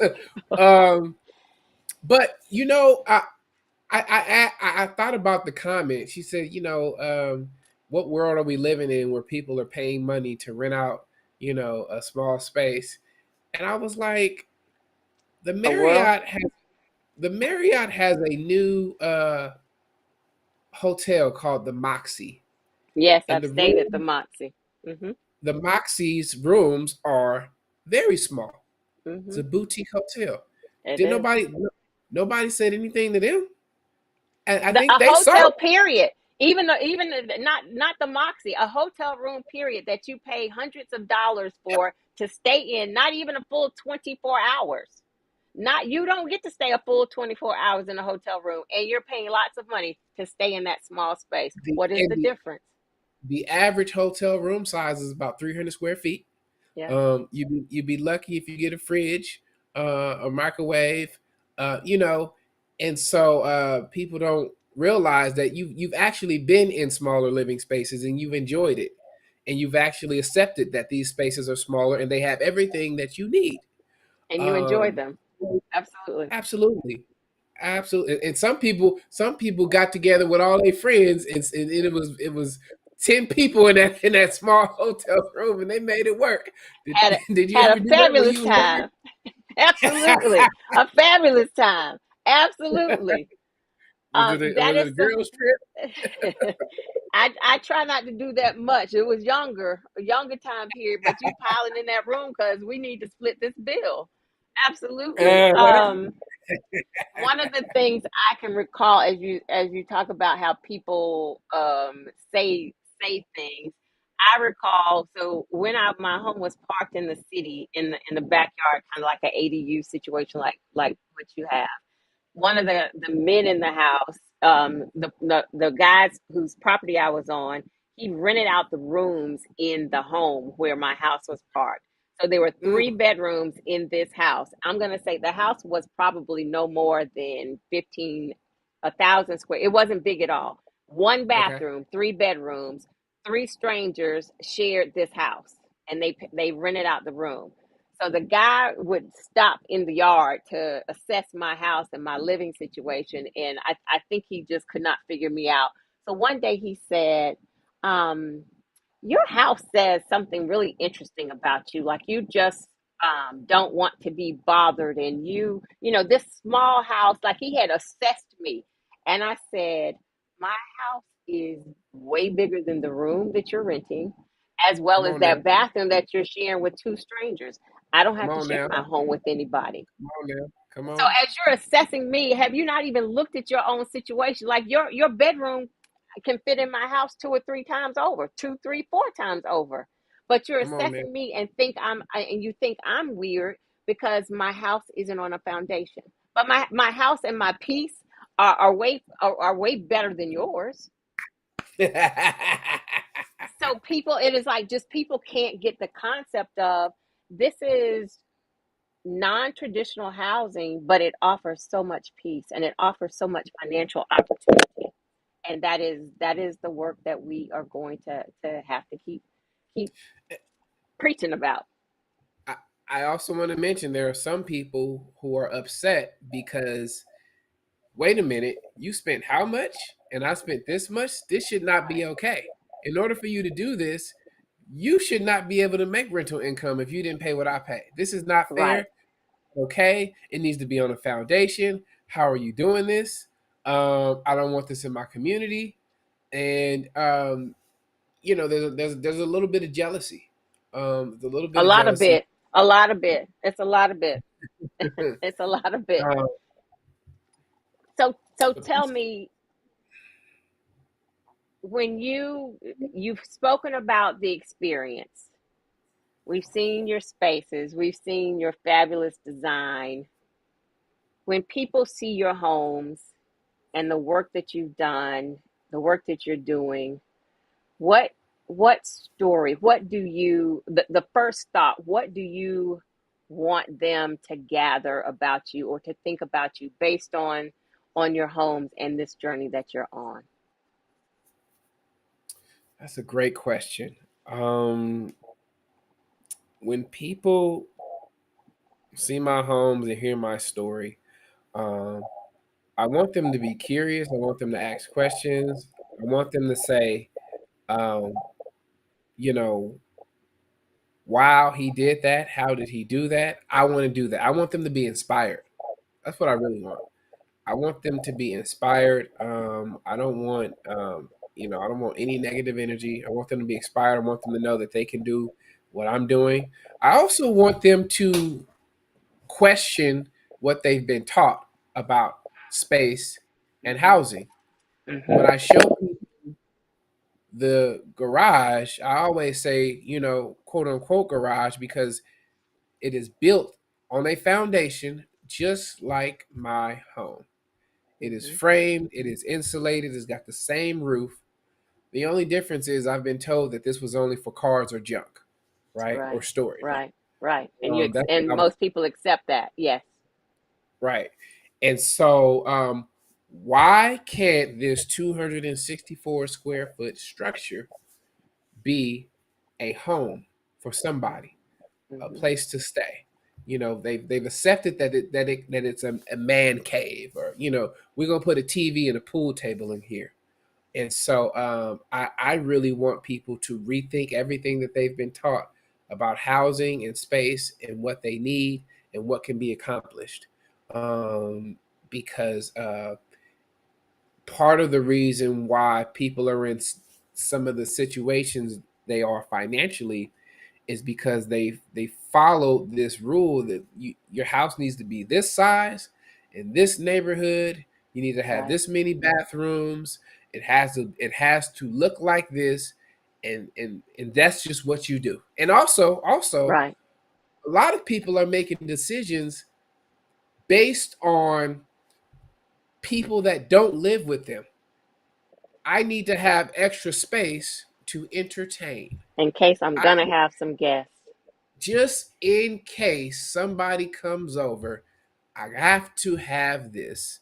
And for me, I'm like, I'm the person that lives here. If it's gonna cost me an extra $1,000 a month just to Just entertain for a people that potential don't live, guest. Right. um, what are we doing?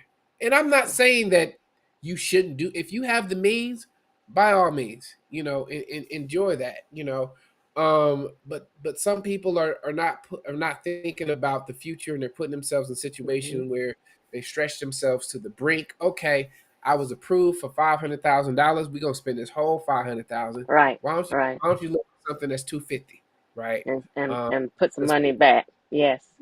because peace of mind, I go to bed at night not worried about my mortgage, right? Peace of mind is priceless. And so a lot of stress is associated with how I'm going to pay these bills, right? That's where a lot of people stress, a lot of relationships, um you know Yeah. uh because of money. And Yeah. so For our young if or folks dropping dead younger and younger. Stress. Stress is the number one killer.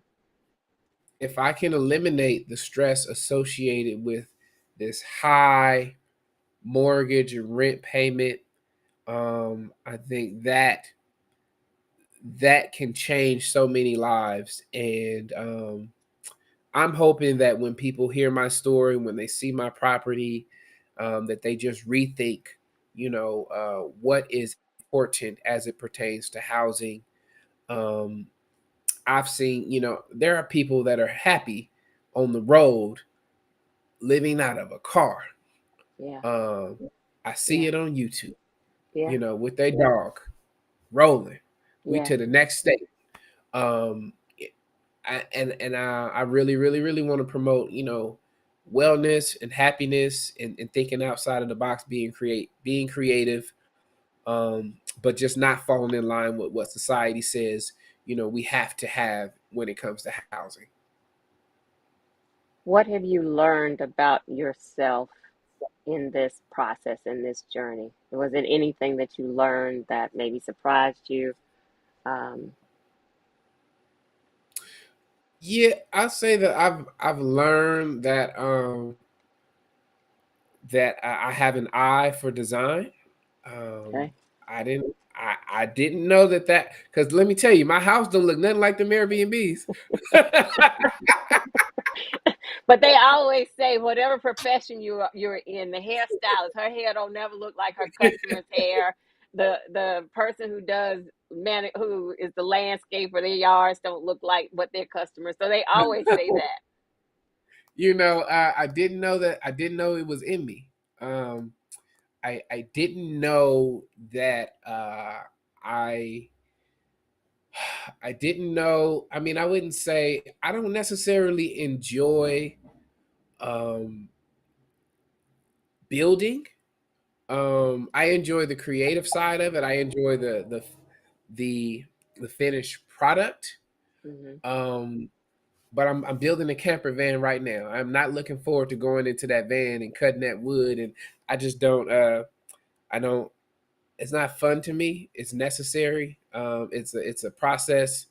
It's kind of like going to the gym. Some people do it, they dread it, but But they go once you get that. get into it, though, once you get Hmm. into it, it start once you get Oh the yeah, flow, it might start feeling better, just like going right, to the right, gym. right. And so looking back at the work in this process, I bought this house in 2013. It was a lot of work. It was a lot of work, and Lord knows I'm a procrastinator. I found that out about myself. But I also found out that when I don't rush things, that they it comes out so good, and it's almost like, you know what, in due time, taking my time, not rushing these things, things fall into place. Um, things fall into place, and who knows what the future looks like. I just made 40. I'm looking forward to the next 40, if I can get there. And I also have learned that you can change careers at any point, Absolutely. Absolutely. you know. You can always dream a new dream. And that relates to your career as well. Absolutely. So Absolutely. now, I want to tell stories, I want to make film, but I'm also like, okay, well, now that I have these skills, um, I can start a handyman business, right? Where I'm actually educating people on their homes and the way things work, as opposed to I'm just going to come in here and fix this for you. Let me show you how this works, and let me show you what to look out for, and and also, an affordable help for people who need to fix things. There's a lot of people in our community, myself included, who have gotten burned, Hmm. by these professionals. um, so I'm thinking about, what does that look like? What does it look like to take up woodworking? A lot of lost arts. What if I spent the next 5 years learning how to work with wood tools and becoming a carpenter? I'm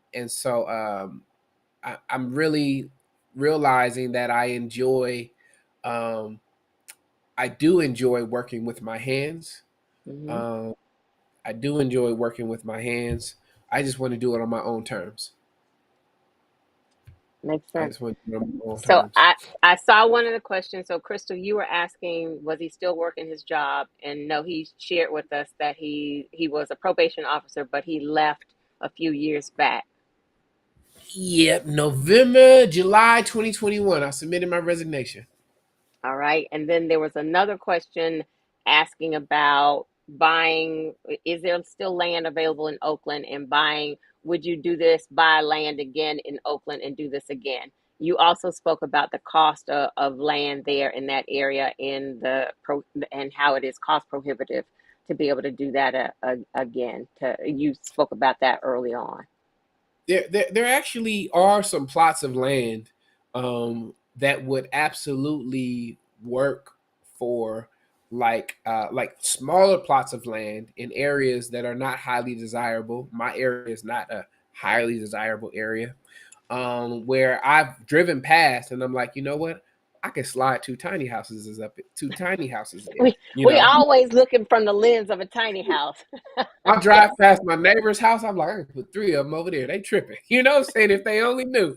So like there's some land like for $75,000, $100,000.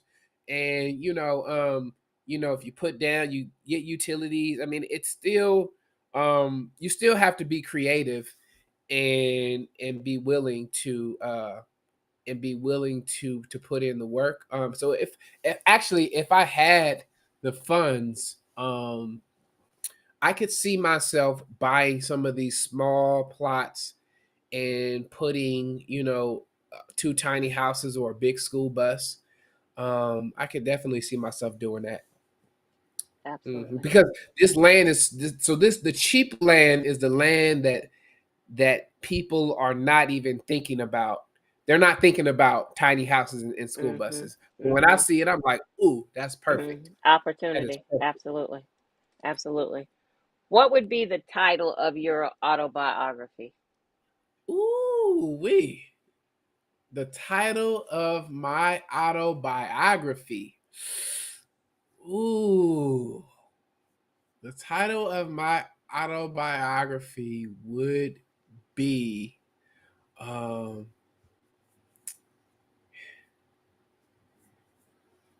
it would be first they ask why, then they Oh, yeah. ask how. I have posted that on YouTube before because absolutely.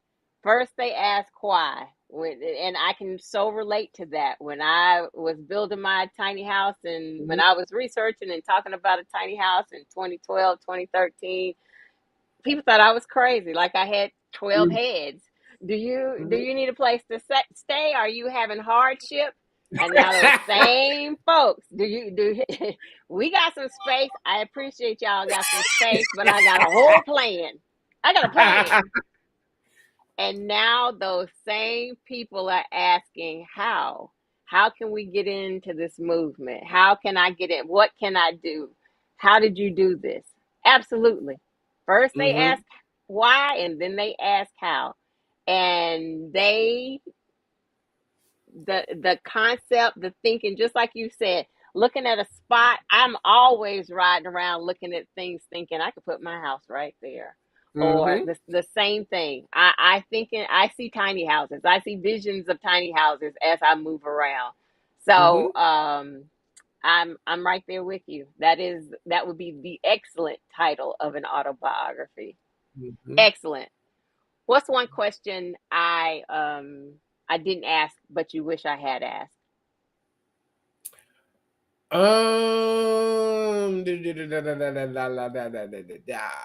Um, I would like to talk about the van. Um, Let's talk about the van. I just want to mention that I'm working on you didn't ask about my future projects. So Okay.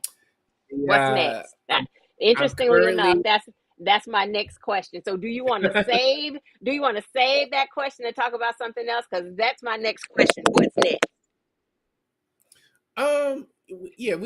we can just go into it. We can go into it. Okay, go ahead.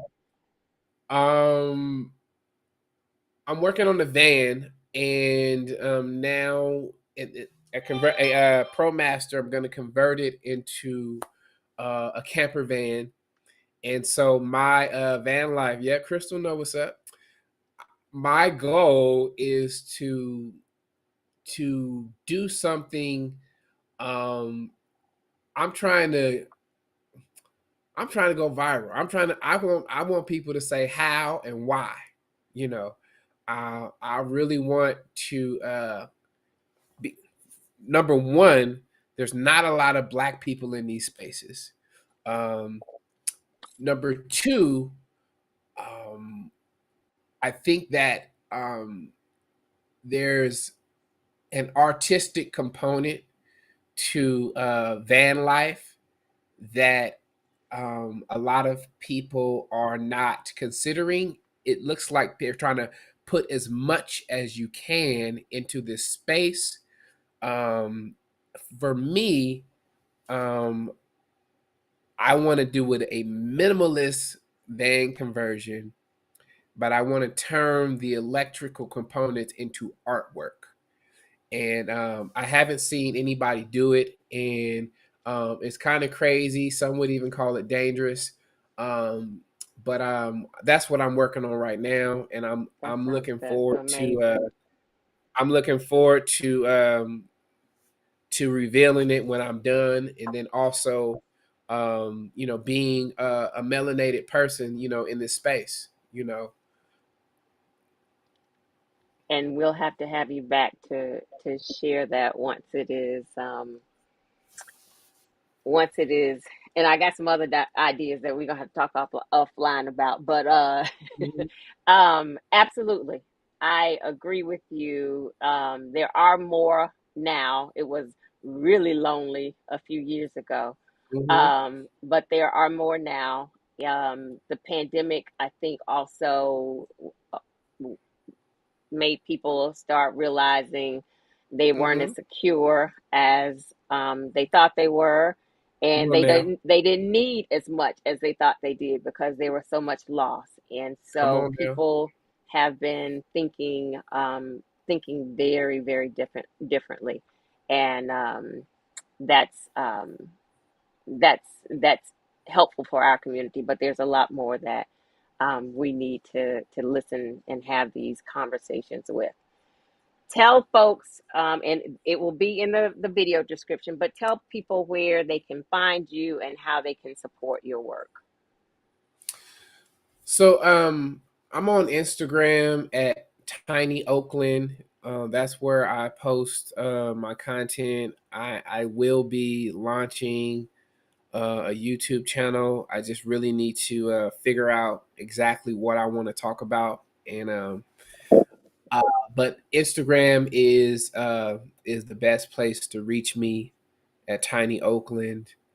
Um, I have a, episode of Tiny House Big Living that's coming out.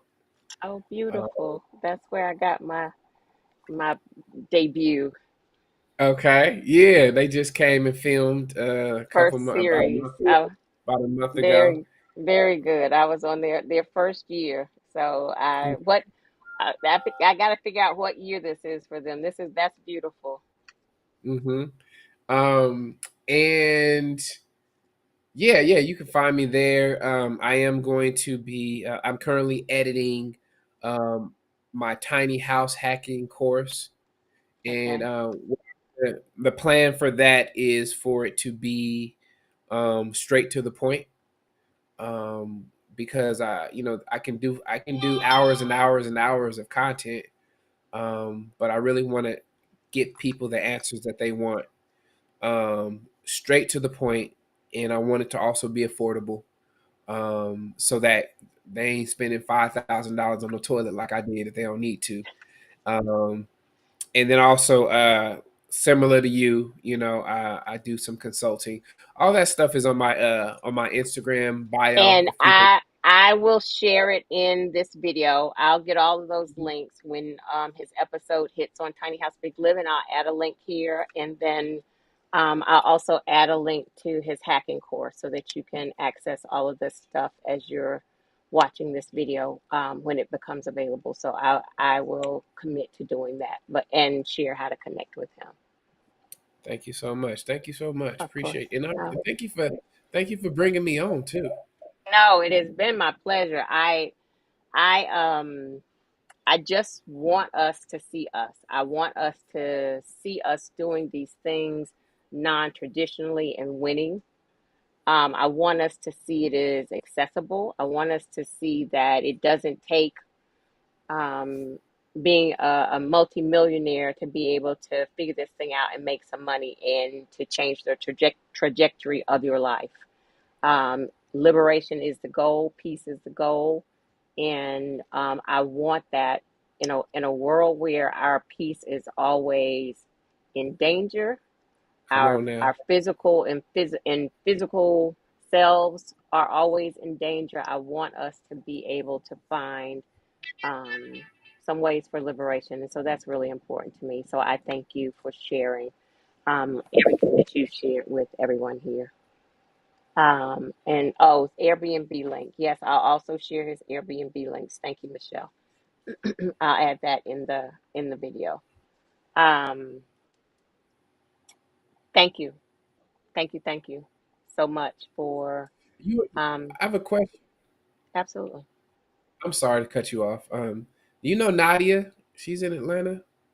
Nadia is my one of my besties. She was so Really? Nadia was maybe episode 5 or 6. I have known Nadia, and she says her name Nadia, and I keep trying to say it like her. I have known Nadia since 2014 or so because she Okay. was on.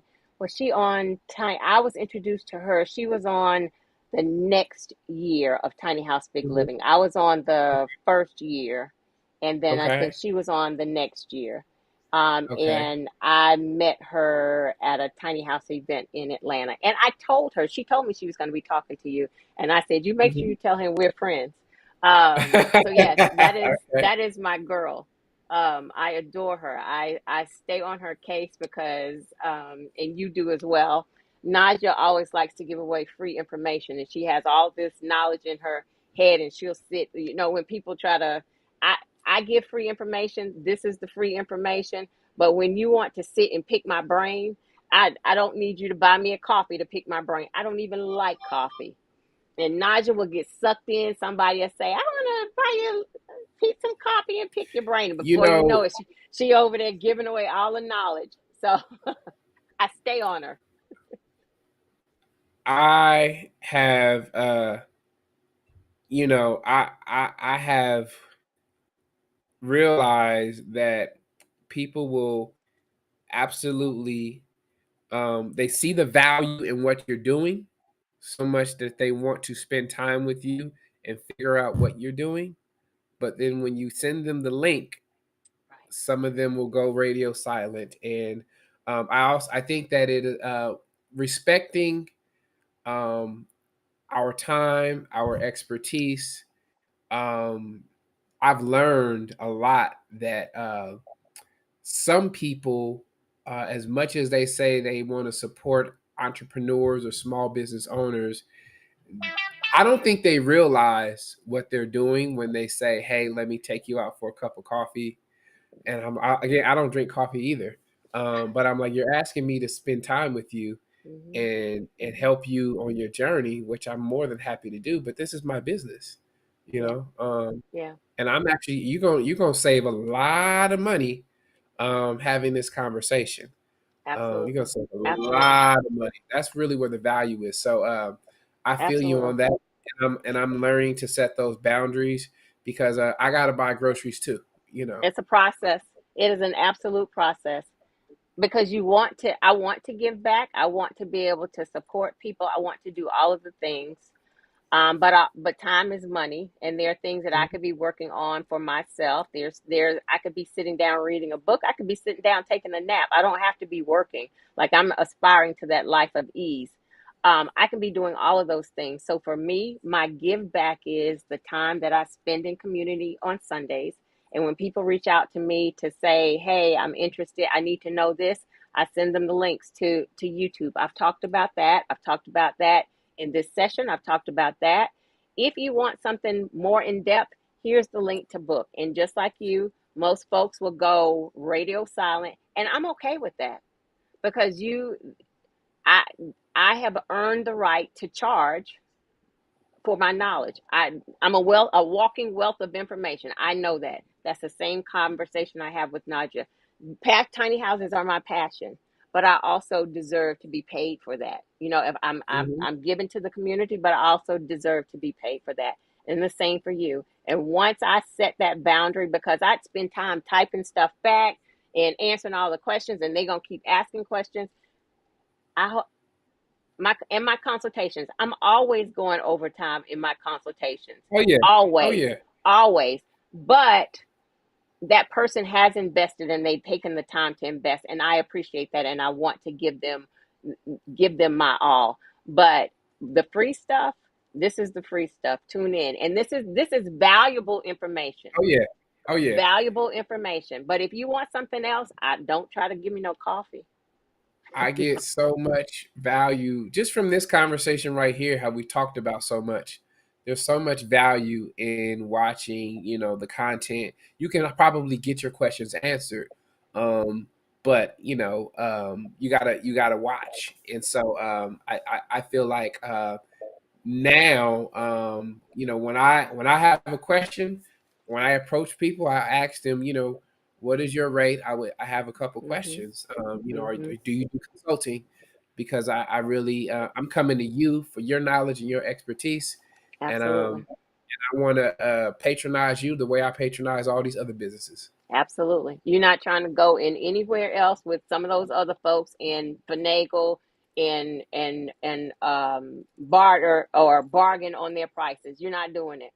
I say the same thing. I have priced all of my things so that I can feel like I am offering my community a discount. I know my counterparts charge more. I'm trying to be cognizant Woo! of the fact that my community is my community, and I want to be accessible, but at the same time I don't have to give it all away for free. And so yes, I know Naja, and that is my thing for her. Honey, if you don't Mhm. stop talking for free.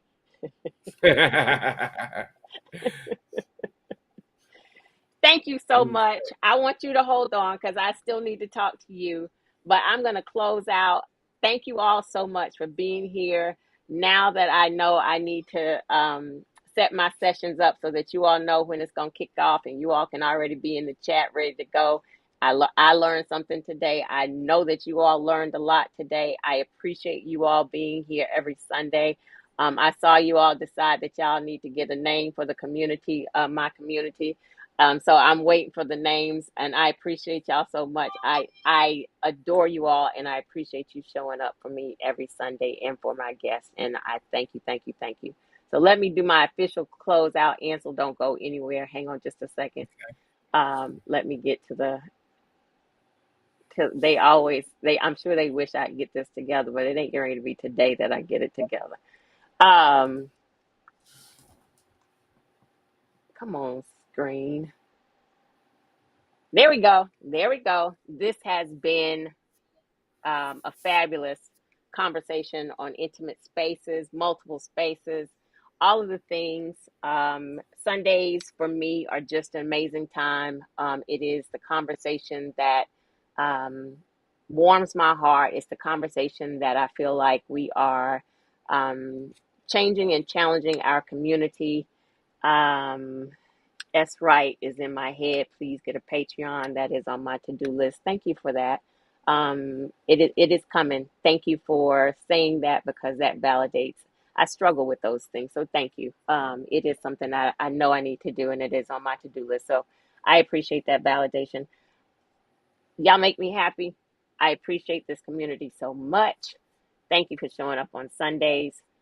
We will be back together. I actually have another guest for us next Sunday. So I look forward to connecting with you all next Sunday. I hope everybody has a great week. Take care.